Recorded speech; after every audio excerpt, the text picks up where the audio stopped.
ಭಯಾನಕ black and white ವಿಶೇಷ ಕಾರ್ಯಕ್ರಮಕ್ಕೆ ಸ್ವಾಗತ. ನಾನು ಆನಂದ್ ಬುರ್ಲಿ. ಒಂದು ಸಂಕಷ್ಟದಿಂದ ಪಾರಾಗಿದ್ದೀವಿ ಅಥವಾ ಪಾರಾಗ್ತಾ ಇದ್ದೀವಿ, ಪಾರಾಗೋದಕ್ಕೇನೆ ಪರದಾಡ್ತಾ ಇದ್ದೀವಿ ಎನ್ನುವಂತ ಇಂಥ ಸ್ಥಿತಿನಲ್ಲಿ ಮತ್ತೊಂದು ಭಯಾನಕವಾಗಿರುವಂತ, ಅಷ್ಟೇ ಡೆಡ್ಲಿ ಆಗಿರುವಂತ ಮತ್ತೊಂದು ಫಂಗಸ್ ಕಾಣಿಸಿಕೊಂಡಿದೆ. ಅದು ಯಾವ ಫಂಗಸ್? ಇಷ್ಟು ದಿವಸ ಹೇಳ್ತಾ ಇದೀವಿ ಕರಿ ಹೆಮ್ಮಾರಿ ಅಂತೇಳಿ, ಇದೀಗ ಬಿಳಿ ಹೆಮ್ಮಾರಿ ಅಂತೇಳಿ ಸೇರಿಸ್ಕೊಳ್ಬೇಕು. ಯಾಕೆ ಅಂತ ಹೇಳಿದ್ರೆ ಬ್ಲಾಕ್ ಫಂಗಸ್ ನ ಜೊತೆಗೆ ಹೆಚ್ಚು ಡೆಡ್ಲಿ ಆಗಿರುವಂತ ವೈಟ್ ಫಂಗಸ್ ಕೂಡ ಕಾಣಿಸಿಕೊಳ್ತಾ ಇದೆ. ದೇಶ ಹಾಗೇನೆ ರಾಜ್ಯವನ್ನೇ ಬೆಚ್ಚಿ ಬೀಳಿಸ್ತಾ ಇದೆ ಬ್ಲಾಕ್ ಅಂಡ್ ವೈಟ್ ಭೂತ. ಬ್ಲಾಕ್ ಫಂಗಸ್ಗೆ ಟ್ರೀಟ್ಮೆಂಟ್ ಕೊಡೋದಕ್ಕೆ ಸಿಂಗಲ್ ಇಂಜೆಕ್ಷನ್ ಇಲ್ಲ. ಬ್ಲಾಕ್ ಫಂಗಸ್ಗೆ ಟ್ರೀಟ್ಮೆಂಟ್ ಕೊಡಬೇಕು ಅಂತ ಹೇಳಿದ್ರೆ ಒಂದೇ ಒಂದು ಇಂಜೆಕ್ಷನ್ ಔಷಧಿ ಕರ್ನಾಟಕದಲ್ಲಿ ಸಿಗ್ತಾ ಇಲ್ಲ. ಔಷಧಿ ಇಲ್ಲದ ಕರ್ನಾಟಕದ ಸ್ಥಿತಿ ದಿನ ದಿನಕ್ಕೂ ಘನಘೋರವಾಗ್ತಾ ಇದೆ. ಟಿವಿ9 ನಲ್ಲಿ ಬ್ಲಾಕ್ ಅಂಡ್ ವೈಟ್ ಫಂಗಸ್ ನ ಭಯಾನಕ ರಿಪೋರ್ಟ್ ಅನ್ನ ನಿಮ್ಮ ಮುಂದೆ ಇಡ್ತಾ ಹೋಗ್ತೀವಿ. ಅದ್ ಹೇಗೆ ಬ್ಲಾಕ್ ಅಂಡ್ ವೈಟ್ ಫಂಗಸ್ ಬೆಂಬಿಡದ ಭೂತದಂತೆ ಕಾಡ್ತಾ ಇದೆ. ಕರಿ ಹೆಮ್ಮಾರಿಯ ಜೊತೆಗೇನೆ ಈಗ ಬಿಳಿ ಹೆಮ್ಮಾರಿ. ಬ್ಲಾಕ್ ಫಂಗಸ್ ಗಿಂತ ಹೆಚ್ಚು ಡೆಡ್ಲಿ ಆಗಿದೆ ವೈಟ್ ಫಂಗಸ್. ವೈಟ್ ಫಂಗಸ್ ನಿಂದಾಗಿ ಆಗುವಂತ ತೊಂದರೆ ಏನು?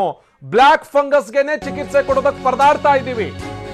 ಬ್ಲಾಕ್ ಫಂಗಸ್ಗೆ ಚಿಕಿತ್ಸೆ ಕೊಡೋದಕ್ಕೆ ಅಂತೇಳಿ ಒಂದೇ ಒಂದು ವೈಲ್ ನ ಇಂಜೆಕ್ಷನ್ ಕರ್ನಾಟಕದಲ್ಲಿ ಇಲ್ಲ ಸದ್ಯದ ಸ್ಥಿತಿನಲ್ಲಿ. ಇಂಥ ಸಂದರ್ಭದಲ್ಲಿ ವೈಟ್ ಫಂಗಸ್ ಕೂಡ ಕಾಡೋದಕ್ಕೆ ಶುರು ಮಾಡಿದೆ. ರಾಜ್ಯದಲ್ಲಿ ಬ್ಲಾಕ್ ಫಂಗಸ್ ಚಿಕಿತ್ಸೆಗೆ ಸಿಗ್ತಾ ಇಲ್ಲ, ಸಿಂಗಲ್ ಡೋಸ್ ಇಂಜೆಕ್ಷನ್. ಇಂಥ ಹೊತ್ತಿನಲ್ಲಿ ವೈಟ್ ಫಂಗಸ್ ಒಕ್ಕರಿಸಿದ್ರೆ ಸ್ಥಿತಿ ಮತ್ತಷ್ಟು ಭಯಾನಕವಾಗುತ್ತೆ. ಬ್ಲಾಕ್ ಅಂಡ್ ವೈಟ್ ಎರಡೂ ಭೂತಕ್ಕೆ ಮದ್ದು ಕೊಡುತ್ತಾ ಸರ್ಕಾರ. ಬ್ಲಾಕ್ ಅಂಡ್ ವೈಟ್ ಭೂತ, ಈ ಭೂತಕ್ಕೆ ಮದ್ದು ಕೊಡಬೇಕಾಗಿರುವಂತಹ ಕೆಲಸ ಸರ್ಕಾರದ್ದು. ಬ್ಲಾಕ್ ಅಂಡ್ ವೈಟ್ ಚಿಕಿತ್ಸೆಗೆ ಸರ್ಕಾರ ಮಾಡ್ತಾ ಇರುವಂತಹ ಪ್ಲಾನ್ ಏನು? ಕರ್ನಾಡಿನಾದ್ಯಂತ ಅಟ್ಟಹಾಸ ಮೆರಿತಾ ಇರುವಂತಹ ಬ್ಲಾಕ್ ಫಂಗಸ್.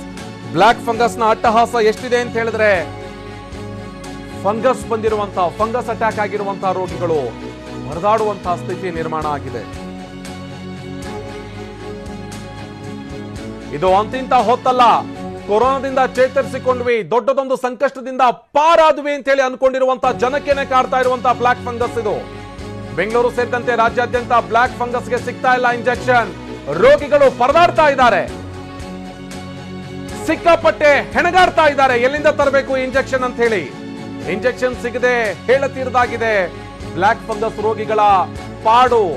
ರೋಗಿಗಳು ಸಾವಿನ ದವಡೆಯಲ್ಲಿದ್ರು, ಖಾಲಿ ಕೈಯಲ್ಲಿ ಕುಳಿತ ಸರ್ಕಾರ. ಇಲ್ಲಿ ರೋಗಿಗಳು ಸಾವಿನ ದವಡೆನಲ್ಲಿದ್ದಾರೆ. ಬ್ಲಾಕ್ ಫಂಗಸ್ಗೆ ನೀವೇ ಇಂಜೆಕ್ಷನ್ ತಗೊಂಡ್ ಬನ್ನಿ ಅಂತ ಹೇಳ್ತಿದ್ದಾರೆ ವೈದ್ಯರು. ಇಲ್ಲಿ ಪೇಷಂಟ್ ನ ಬದುಕಿಸಬೇಕು ಅಂತ ಹೇಳಿದ್ರೆ ನೀವೇ ಇಂಜೆಕ್ಷನ್ ತಂದ್ಕೊಡಿ. ಎಲ್ಲಿಂದ ತಂದ್ಕೊಡೋದು? ಕ್ಷಣ ಕ್ಷಣಕ್ಕೂ ಘನಘೋರವಾಗ್ತಾ ಇದೆ ಕರ್ನಾಟಕದ ಸ್ಥಿತಿ. ಇಂಥ ಸ್ಥಿತಿಯಲ್ಲಿ ರಾಜ್ಯ ಸರ್ಕಾರ ಕೈಕಟ್ಟಿ ಕೂತ್ಕೊಂಡ್ರೆ ಇನ್ನೊಂದಷ್ಟು ಜೀವಗಳು ಬಲಿಯಾಗ್ತವೆ. ಮತ್ತೊಂದಷ್ಟು ಜೀವಗಳು ಬ್ಲಾಕ್ ಫಂಗಸ್ಗೆ ಬಲಿಯಾಗೋದನ್ನ ಮೂಕ ಪ್ರೇಕ್ಷಕರಾಗಿ ನೋಡಬೇಕಾದಂತ ಅನಿವಾರ್ಯತೆ ಸೃಷ್ಟಿಯಾಗುತ್ತೆ. ಈಗಲಾದ್ರೂ ಎಚ್ಚೆತ್ತುಕೊಳ್ಳಿ. ಕರ್ನಾಟಕಕ್ಕೆ ಬಂದಿದ್ದ ಬ್ಲಾಕ್ ಫಂಗಸ್ ಇಂಜೆಕ್ಷನ್ ಖಾಲಿ ಎನ್ನುವಂತ ಮಾಹಿತಿ ಸಿಗ್ತಾ ಇದೆ. ಖಾಲಿಯಾಗಿದೆ ಇಂಜೆಕ್ಷನ್. ರಾಜ್ಯಕ್ಕೆ ಬಂದಿದ್ದಂತ 450 ವೈಲ್ ಇಂಜೆಕ್ಷನ್ ಕಂಪ್ಲೀಟ್ ಖಾಲಿಯಾಗಿದೆ. ಬಂದಿದ್ದಂತ 450ರಲ್ಲಿ ಎಷ್ಟು ಜನ ಪೇಷಂಟ್ ಕೊಡೋದಕ್ಕೆ ಸಾಧ್ಯ ಆಗುತ್ತೆ? ಬೆಂಗಳೂರಿನಲ್ಲಿ ಹುಡುಕಿದ್ರು ಸಿಗ್ತಾ ಇಲ್ಲ ಸಿಂಗಲ್ ಡೋಸ್ ಇಂಜೆಕ್ಷನ್. ಯಾವಾಗ ಬ್ಲಾಕ್ ಫಂಗಸ್ ಕಾಣಿಸ್ಕೊಳ್ಳುತ್ತೆ ತತ್ಕ್ಷಣಕ್ಕೇನೆ ಕೊಡಬೇಕಾಗಿರುವಂತಹ ಔಷಧಿ ಇದು.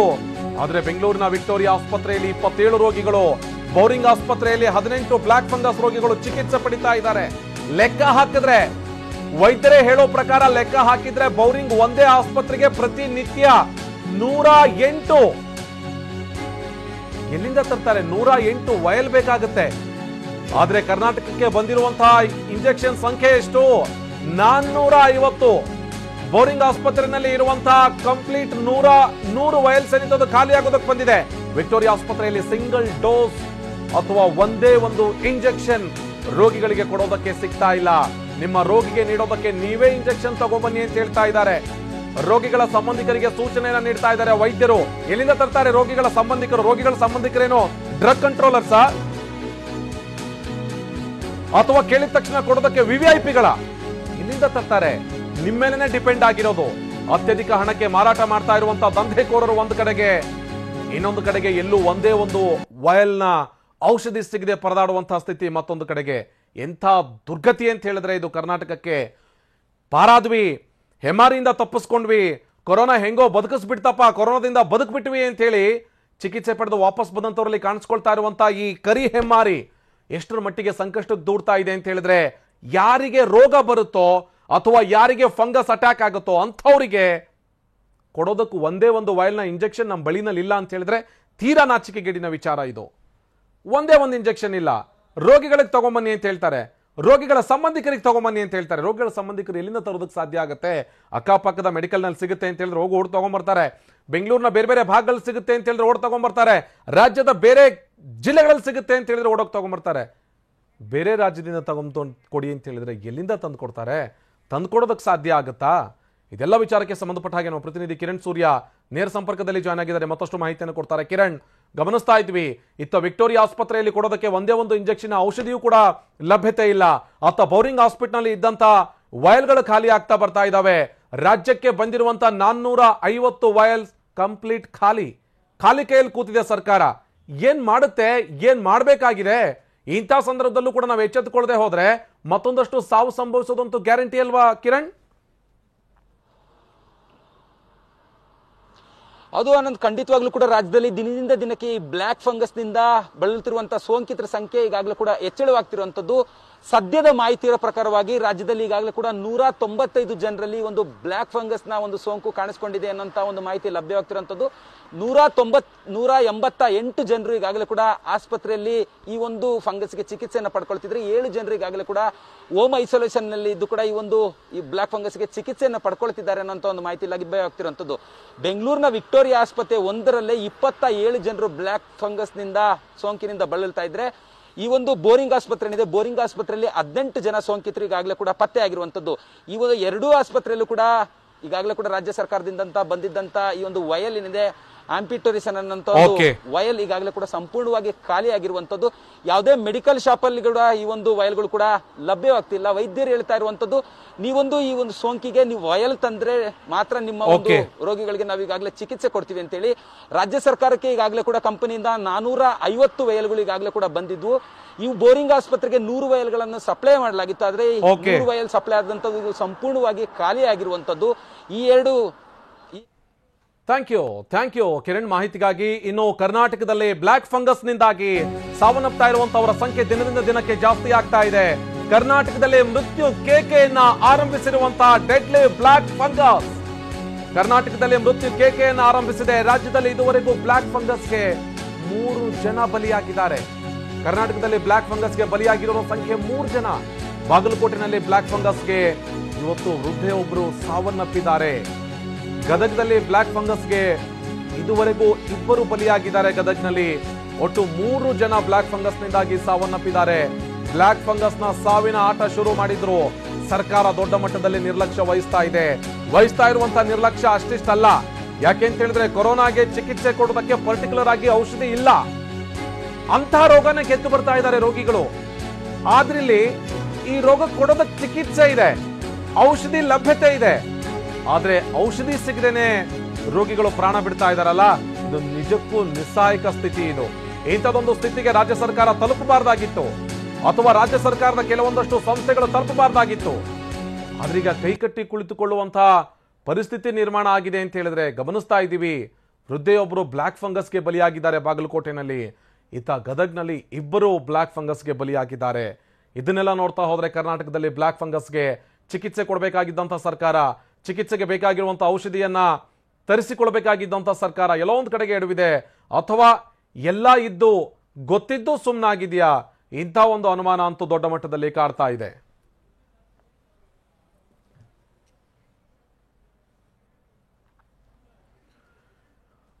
ಇತ್ತ ಬ್ಲಾಕ್ ಫಂಗಸ್ಸೇ ಇಲ್ಲಿ ದೊಡ್ಡ ಮಟ್ಟದಲ್ಲಿ ಕಾಡ್ತಾ ಇದೆ, ಜನ ಸಾಯ್ತಾ ಇದ್ದಾರೆ. ಮತ್ತೊಂದು ಕಡೆಗೆ ವೈಟ್ ಫಂಗಸ್ ಕೂಡ ಕಾಣಿಸಿಕೊಳ್ಳೋದಕ್ಕೆ ಶುರುವಾಗಿದೆ. ವೈಟ್ ಫಂಗಸ್ ಉಂಟು ಮಾಡುವಂತಹ ದೊಡ್ಡ ಮಟ್ಟದ ಸಮಸ್ಯೆ ಏನು?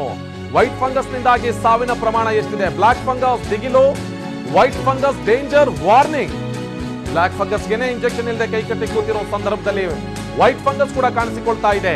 ದೇಶದಲ್ಲಿ ಬ್ಲಾಕ್ ಫಂಗಸ್ ಜೊತೆಗೇನೆ ವೈಟ್ ಫಂಗಸ್ ಡೆಡ್ಲಿ ದಾಳಿಯನ್ನು ನಡೆಸ್ತಾ ಇದ್ದಾವೆ.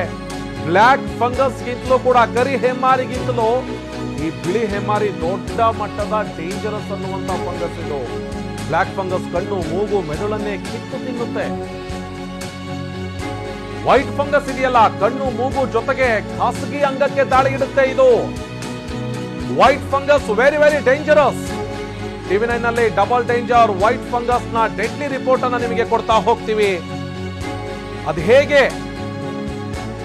ವೈಟ್ ಫಂಗಸ್ ಎಷ್ಟರ ಮಟ್ಟಿಗೆ ಡೆಡ್ಲಿ ಆಗಿದೆ, ಡೇಂಜರಸ್ ಆಗಿದೆ ಅನ್ನೋದನ್ನ ತೋರಿಸ್ತಾ ಹೋಗ್ತೀವಿ.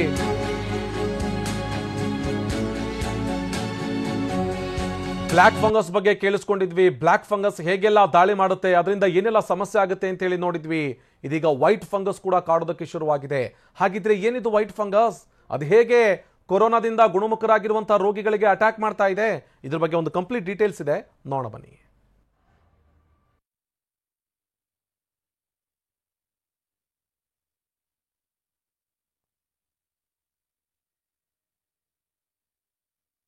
ಸೂಚನೆಯೇ ಕೊಡದೆ, ಸಣ್ಣ ಸುಳಿವು ಸಹ ಕೊಡದೆ ರೌದ್ರಾವತಾರ ತಾಳಿರುವ ಕೊರೋನಾ ಜನರ ಜೀವ ಹಿಂಡಿ ಕೇಕೆ ಹಾಕ್ತಿದೆ.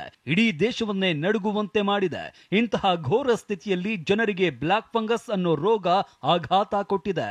ಬಟ್ ಈಗ ಇದರ ಜೊತೆಗೆ ಮತ್ತೊಂದು ಫಂಗಸ್ ಎಂಟ್ರಿ ಕೊಟ್ಟಿದೆ.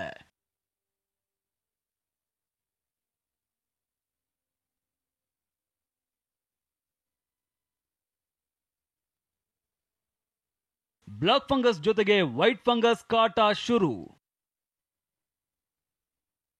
ಬಿಹಾರದ ಪಾಟ್ನಾದಲ್ಲಿ 4 ವೈಟ್ ಫಂಗಸ್ ಪತ್ತೆ. ಕೊರೋನಾದಿಂದ ಗುಣಮುಖ ಆದವರಲ್ಲಿ ಬ್ಲಾಕ್ ಫಂಗಸ್ ಸೋಂಕು ತಗುಲ್ತಾ ಇದೆ. ದೇಶದಲ್ಲಿ ಸುಮಾರು 5,000 ಮಂದಿ ಬ್ಲಾಕ್ ಫಂಗಸ್ ರೋಗಿಗಳಿದ್ದಾರೆ. ಮಹಾರಾಷ್ಟ್ರ ರಾಜ್ಯವೊಂದರಲ್ಲೇ 1,500 ಮಂದಿ ಬ್ಲಾಕ್ ಫಂಗಸ್ ಸುಳಿಯಲ್ಲಿ ಸಿಲುಕಿ ನಲುಗುತ್ತಿದ್ದಾರೆ. ಗುಜರಾತ್ನ 5 ನಗರಗಳ 8 ಆಸ್ಪತ್ರೆಗಳಲ್ಲಿ 1,163 ಮಂದಿ ಬ್ಲಾಕ್ ಫಂಗಸ್ನಿಂದ ಬಚಾವಾಗೋದಕ್ಕೆ ಹೋರಾಟ ಮಾಡ್ತಿದ್ದಾರೆ. ಇಂತಹ ಕ್ಲಿಷ್ಟ ಸ್ಥಿತಿಯಲ್ಲಿ ಈಗ ವೈಟ್ ಫಂಗಸ್ ಕಾಣಿಸಿಕೊಂಡಿದೆ. ಬಿಹಾರದ ರಾಜಧಾನಿ ಪಾಟ್ನಾದ 4ರಲ್ಲಿ ವೈಟ್ ಫಂಗಸ್ ಸೋಂಕು ಕಾಣಿಸಿಕೊಂಡಿದೆ. PMCH ಆಸ್ಪತ್ರೆಯಲ್ಲಿ 4 ಚಿಕಿತ್ಸೆ ನೀಡಲಾಗ್ತಾ ಇದೆ. ವಿಪರ್ಯಾಸ ಅಂದ್ರೆ 4ರಲ್ಲಿ ಒಬ್ಬರು ಪಾಟ್ನಾದ ಪ್ರಸಿದ್ಧ ವೈದ್ಯರಾಗಿದ್ದಾರಂತೆ. ಬ್ಲಾಕ್ ಫಂಗಸ್ಗಿಂತಲೂ ವೈಟ್ ಫಂಗಸ್ ಡೇಂಜರ್. ಈ ವೈಟ್ ಫಂಗಸ್ ಸೋಂಕು ಬ್ಲಾಕ್ ಫಂಗಸ್ಗಿಂತ ಭಾರಿ ಅಪಾಯಕಾರಿ. ಯಾಕಂದ್ರೆ ವೈಟ್ ಫಂಗಸ್ ಶ್ವಾಸಕೋಶಕ್ಕೆ ಹಾನಿ ಉಂಟು ಮಾಡುತ್ತೆ. ಜೊತೆಗೆ ವೈಟ್ ಫಂಗಸ್ನಿಂದ ಕಣ್ಣು, ಉಗುರು, ಮೆದುಳು, ಚರ್ಮ, ಕಿಡ್ನಿ, ಬಾಯಿ, ಮೂಗು ಹಾಗೂ ವ್ಯಕ್ತಿಗಳ ಖಾಸಗಿ ಅಂಗಗಳಿಗೂ ಹಾನಿ ಸಂಭವಿಸಲಿದೆ ಅಂತ ವೈದ್ಯರು ಹೇಳಿದ್ದಾರೆ. ಇಷ್ಟೇ ಅಲ್ಲ, ಈ ವೈಟ್ ಫಂಗಸ್ ವೇಗವಾಗಿ ಹರಡುತ್ತೆ. CT ಸ್ಕ್ಯಾನ್ ಮಾಡಿಸಿದಾಗ ಈ ವೈಟ್ ಫಂಗಸ್ ತಗುಲಿರೋದು ಪತ್ತೆಯಾಗುತ್ತೆ.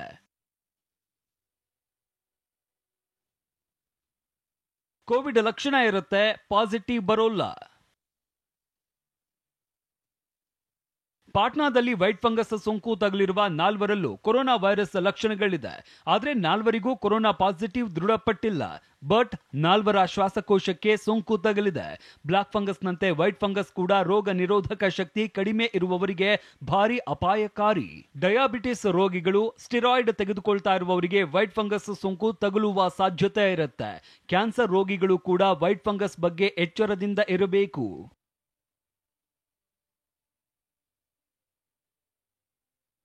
ಇನ್ನು ದೆಹಲಿಯ ಸರ್ ಗಂಗಾರಾಮ್ ಆಸ್ಪತ್ರೆಯ ವೈದ್ಯ ಡಾಕ್ಟರ್ ಶ್ಯಾಮ್ ಎನ್ನುವವರು ಈ ವೈಟ್ ಫಂಗಸ್ ಅನ್ನ ಕ್ಯಾಂಡಿಡಾ ಅಂತ ಕರೀತಾರೆ. ಕ್ಯಾಂಡಿಡಾ ಕೂಡ ಒಂದು ಫಂಗಸ್. ರೋಗ ನಿರೋಧಕ ಶಕ್ತಿ ಕಡಿಮೆ ಇರುವವರಲ್ಲಿ ಈ ವೈಟ್ ಫಂಗಸ್ ಕಾಣಿಸಿಕೊಳ್ಳುತ್ತೆ. ಮೂಗಿನ ಮೂಲಕ, ಫುಡ್ ಪೈಪ್ ಮೂಲಕ ದೇಹ ಪ್ರವೇಶಿಸುತ್ತೆ. ಸರಿಯಾದ ಸಮಯದಲ್ಲಿ ತಡೆಯದಿದ್ದರೆ ಇಡೀ ದೇಹವನ್ನ ಆವರಿಸುತ್ತಂತೆ. ಇಷ್ಟೇ ಅಲ್ಲ, ವೈಟ್ ಫಂಗಸ್ ತಡೆಯೋದಕ್ಕೆ ಆಸ್ಪತ್ರೆಯಲ್ಲಿ ಆಕ್ಸಿಜನ್ ಸಪೋರ್ಟ್ ನಲ್ಲಿ ಇರುವವರು ಆಕ್ಸಿಜನ್ ಮಾಸ್ಕ್ ಹಾಗೂ ವೆಂಟಿಲೇಟರ್ ಗಳನ್ನ ಸರಿಯಾಗಿ ಸ್ವಚ್ಛಗೊಳಿಸಬೇಕಂತೆ. ಏನೇ ಇರ್ಲಿ, ಕೇವಲ ಕೊರೋನಾ ಅಷ್ಟೇ ತಾನೇ ಅಂತ ಕೇರ್ಲೆಸ್ ಮಾಡುವವರು ಇನ್ನಾದ್ರೂ ಎಚ್ಚೆತ್ತುಕೊಳ್ಳಿ. ಯಾಕಂದ್ರೆ ದೇಶದಲ್ಲಿ ಕೇವಲ ಕೋವಿಡ್ ಮಾತ್ರ ಕೇಕೆ ಹಾಕ್ತಾ ಇಲ್ಲ, ವೈಟ್ ಫಂಗಸ್ ಮತ್ತು ಬ್ಲಾಕ್ ಫಂಗಸ್ ಕಾಟ ಶುರುವಾಗಿದೆ. ನಿಮ್ಮ ಜಾಗೃತಿಯಲ್ಲಿ ನೀವಿರದಿದ್ರೆ ಇಹಲೋಕ ತ್ಯಜಿಸೋದು guarantee. Chandramohan, national bureau, TV9. ಏನ್ ಮಾಡಬೇಕು ಅಂತ ಜನ, ಒಂದ್ ಕಡೆಗೆ ಕೊರೋನಾ, ಮತ್ತೊಂದ್ ಕಡೆಗೆ ಬ್ಲಾಕ್ ಫಂಗಸ್, ಮತ್ತೊಂದ್ ಕಡೆಗೆ ವೈಟ್ ಫಂಗಸ್, ಬದುಕೋದಾದ್ರೂ ಹೇಗೆ ಅನ್ನುವಂತ ಪ್ರಶ್ನೆ. ಆಯ್ತಪ್ಪ, ಬರೋದನ್ನ ತಡೆಯೋದಕ್ಕೆ ಸಾಧ್ಯ ಇಲ್ಲ, ಬಂದ್ಬಿಟ್ಟಿದೆ, ಚಿಕಿತ್ಸೆನಾರು ಸಿಗುತ್ತಾ, ಅದಕ್ಕೆ ಬೇಕಾಗಿರುವಂತ ಔಷಧಿನಾರು ಸಿಗುತ್ತಾ? ಖಂಡಿತವಾಗಿಯೂ ಕೂಡ ಸಿಗೋದಿಲ್ಲ. ಅಂಥದ್ದೊಂದು ಸ್ಥಿತಿ ಸದ್ಯ ಕರ್ನಾಟಕದಲ್ಲಿದೆ ಅಂತ ಹೇಳೋದಕ್ಕೆ ಯಾವುದೇ ರೀತಿಯಾದಂಥ ಮುಜುಗರ ಇಲ್ಲ. ಯಾಕೆ ಅಂತ ಹೇಳಿದ್ರೆ ಅಂಥದ್ದೊಂದು ಸ್ಥಿತಿಗೆ ಕರ್ನಾಟಕ ಬಂದು ತಲುಪಿದೆ. ನಮ್ಮ ಜೊತೆಗೆ ಮಾತನಾಡೋದಕ್ಕೆ ನಾರಾಯಣ ನೇತ್ರಾಲಯದ ಮುಖ್ಯಸ್ಥರಾಗಿರುವಂತಹ ಹಾಗೆಯೇ ಚೇರ್ಮನ್ ಆಗಿರುವಂತಹ ಡಾಕ್ಟರ್ ಭುಜಂಗ್ ಶೆಟ್ಟಿ ಅವರು ನಮ್ಮ ಜೊತೆಗೆ ಜಾಯ್ನ್ ಆಗಿದ್ದಾರೆ. ಹಾಗೆಯೇ ENT ತಜ್ಞರಾಗಿರುವಂತಹ ಡಾಕ್ಟರ್ ಸುಶೀಲ್ ದತ್ ನಮ್ಮ ಜೊತೆಗೆ ನೇರ ಸಂಪರ್ಕದಲ್ಲಿ ಜಾಯ್ನ್ ಆಗಿದ್ದಾರೆ. ಹಾಗೆಯೇ DCM ಔಷಧಿ ಖರೀದಿಯ ಉಸ್ತುವಾರಿ ಹೊತ್ತಿರುವಂತಹ ಡಾಕ್ಟರ್ ಅಶ್ವಥ್ ನಾರಾಯಣ ನಮ್ಮ ಜೊತೆಗೆ ಜಾಯ್ನ್ ಆಗ್ತಾರೆ. ಡಾಕ್ಟರ್ ಸುಧಾಕರ್ ಅವರು ಕೂಡ ನಮ್ಮ ಜೊತೆಗೆ ಜಾಯ್ನ್ ಆಗ್ತಾರೆ. ಮೊದಲಿಗೆ ಡಾಕ್ಟರ್ ಭುಜಂಗ್ ಶೆಟ್ಟಿ ಅವರನ್ನ ಡಾಕ್ಟರ್, ಇಲ್ಲಿ ಒಂದು ವಿಚಾರ ಗಮನಿಸ್ತಾ ಇದ್ವಿ, ಮೊನ್ನೆ ವಾರದ ಹಿಂದೆ ಮಾತನಾಡಿದಂತಹ ಸಂದರ್ಭದಲ್ಲಿ ಬ್ಲಾಕ್ ಫಂಗಸ್ ಬಗ್ಗೆ ಮಾತನಾಡಿದ್ವಿ, ಅದು ಎಷ್ಟು ಡೇಂಜರಸ್ ಅನ್ನೋ ಬಗ್ಗೆ ಮಾತನಾಡಿದ್ವಿ. ಇದೀಗ ವೈಟ್ ಫಂಗಸ್ ಕಾಣಿಸಿಕೊಳ್ತಾ ಇದೆ ಎನ್ನುವಂತ ವಿಚಾರ ಇದೆಯಲ್ಲ, ಇದು ದೊಡ್ಡ ಮಟ್ಟದ ಆತಂಕ. ಈ ವೈಟ್ ಫಂಗಸ್ ಅಂದ್ರೆ ಏನು, ಹೆಂಗೆಲ್ಲ ಅಟ್ಯಾಕ್ ಆಗುತ್ತೆ, ಇದರ ಗುಣಲಕ್ಷಣ ಏನು ಡಾಕ್ಟರ್?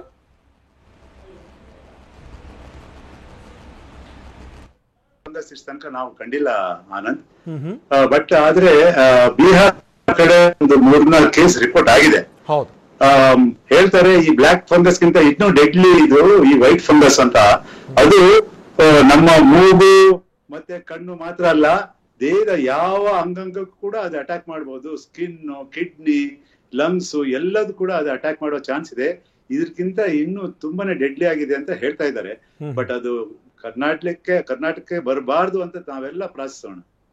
ಹೌದು ಹೌದು ಹೌದು ಹೌದು ಡಾಕ್ಟರ್, ನಿಮ್ ಜೊತೆಗೆ ಮಾತನಾಡ್ತೀನಿ, ಯಾಕಂದ್ರೆ ಸಾಕಷ್ಟು ವಿಚಾರ ಇದೆ. ಸರ್ಕಾರ ನೇಮಿಸಿರುವಂತಹ ತಜ್ಞರ ಸಮಿತಿನಲ್ಲೂ ಕೂಡ ತಾವಿದ್ರಿ, ಒಂದು ಡಾಕ್ಟರ್ ಪ್ಯಾನಲ್ ಮಾಡಿತ್ತು, ಈ ಫಂಗಸ್ ಬಗ್ಗೆ ಅಧ್ಯಯನ ನಡೆಸಿ ವರದಿ ಕೊಡು ಅಂತ ಹೇಳಿ ತಾವು ಕೂಡ ವರದಿಯನ್ನ ಕೊಟ್ಟಿದ್ರಿ. ವರದಿಯಲ್ಲಿರುವಂತಹ ಅಂಶ ಏನು, ಸದ್ಯಕ್ಕೆ ಮೆಡಿಸಿನ್ ಸಿಗ್ತಾ ಇಲ್ಲ, ಇಂಜೆಕ್ಷನ್ ಸಿಗ್ತಾ ಇಲ್ಲ, ಒದಾಡ್ತಾ ಇದ್ದಾರೆ ಪೇಷಂಟ್, ಎಲ್ಲದ್ರ ಬಗ್ಗೆ ನಿಮ್ ಜೊತೆಗೆ ಮಾತನಾಡ್ತೀನಿ ಚಿಕ್ಕ ಬ್ರೇಕ್ ಆದ್ಮೇಲೆ. ವಿಶೇಷ ಕಾರ್ಯಕ್ರಮಕ್ಕೆ ಮತ್ತೆ ಸ್ವಾಗತ. ಡಾಕ್ಟರ್ ಭುಜಂಗ್ ಶೆಟ್ಟಿ ಅವರು ಹೇಳ್ತಾ ಇದ್ರು, ವೈಟ್ ಫಂಗಸ್ ಇನ್ನೂ ಕೂಡ ಕರ್ನಾಟಕದಲ್ಲಿ ಕಾಣಿಸ್ಕೊಂಡಿಲ್ಲ, ಕಾಣಿಸ್ಕೊಳ್ಳಬಾರ್ದು. ಯಾಕೆ ಅಂತ ಹೇಳಿದ್ರೆ ಇರೋ ಬ್ಲಾಕ್ ಫಂಗಸ್ಗೆನೆ ಚಿಕಿತ್ಸೆ ಕೊಡೋದಕ್ಕೆ ಇಂಜೆಕ್ಷನ್ ಇಲ್ಲ, ಇನ್ನು ಇಂಥದೊಂದು ಫಂಗಸ್ ಕಾಣಿಸ್ಕೊಂಡ್ರೆ ಜನರನ್ನ ಕಾಪಾಡೋದು ಯಾರು? ಬಿಹಾರದ ಪಾಟ್ನಾ ಮೆಡಿಕಲ್ ಕಾಲೇಜ್ನಲ್ಲಿ 4ವರಿಗೆ ವೈಟ್ ಫಂಗಸ್ ಇರೋದು ಗೊತ್ತಾಗಿದೆ. ಪಾಟ್ನಾದಲ್ಲಿ ಫಂಗಸ್ ಕಾಟ, ಕರುನಾಡಿಗೂ ಕೂಡ ದೊಡ್ಡ ಮಟ್ಟದ ಭೀತಿ ಇದೆ. ವೈಟ್ ಫಂಗಸ್ ಪತ್ತೆಯಾದ 4ವರಲ್ಲಿ ಒಬ್ಬ ಪ್ರಸಿದ್ಧ ವೈದ್ಯರು ಸೇರಿದ್ದಾರೆ. ಡಾಕ್ಟರ್ ಅವರು ಕರ್ನಾಟಕದಲ್ಲಿ ಇದುವರೆಗೂ ವೈಟ್ ಫಂಗಸ್ ಕೇಸ್ಗಳು ಯಾವುದು ಕೂಡ ಪತ್ತೆಯಾಗಿಲ್ಲ. ಕರ್ನಾಟಕದಲ್ಲಿ ವೈಟ್ ಫಂಗಸ್ ನ ಕೇಸಸ್ ಯಾವುದು ಕೂಡ ಇಲ್ಲಿವರೆಗೂ ದಾಖಲಾಗಿಲ್ಲ. ದೇಶದಲ್ಲಿ ವೈಟ್ ಫಂಗಸ್ ಮೊದಲು ಪತ್ತೆಯಾಗಿರೋದೇ ಬಿಹಾರದಲ್ಲಿ. ಬಿಹಾರದ ಪಾಟ್ನಾ ಮೆಡಿಕಲ್ ಕಾಲೇಜ್ನಲ್ಲಿ 4ವರಿಗೆ ವೈಟ್ ಫಂಗಸ್ ಇರೋದು ಪತ್ತೆಯಾಗಿತ್ತು. 4ವರಲ್ಲಿ ಒಬ್ರು ಡಾಕ್ಟರ್, ಅವ್ರಿಗೂ ಕೂಡ ವೈಟ್ ಫಂಗಸ್ ಇರೋದು ಗೊತ್ತಾಗಿದೆ. ಕರ್ನಾಟಕದಲ್ಲಿ ಈಗಲೂ ಕೂಡ ಇಲ್ಲಿಯವರೆಗೂ ಯಾವುದೇ ರೀತಿಯಾದಂತಹ ವೈಟ್ ಫಂಗಸ್ ನ ಕೇಸಸ್ಗಳು ದಾಖಲಾಗಿಲ್ಲ.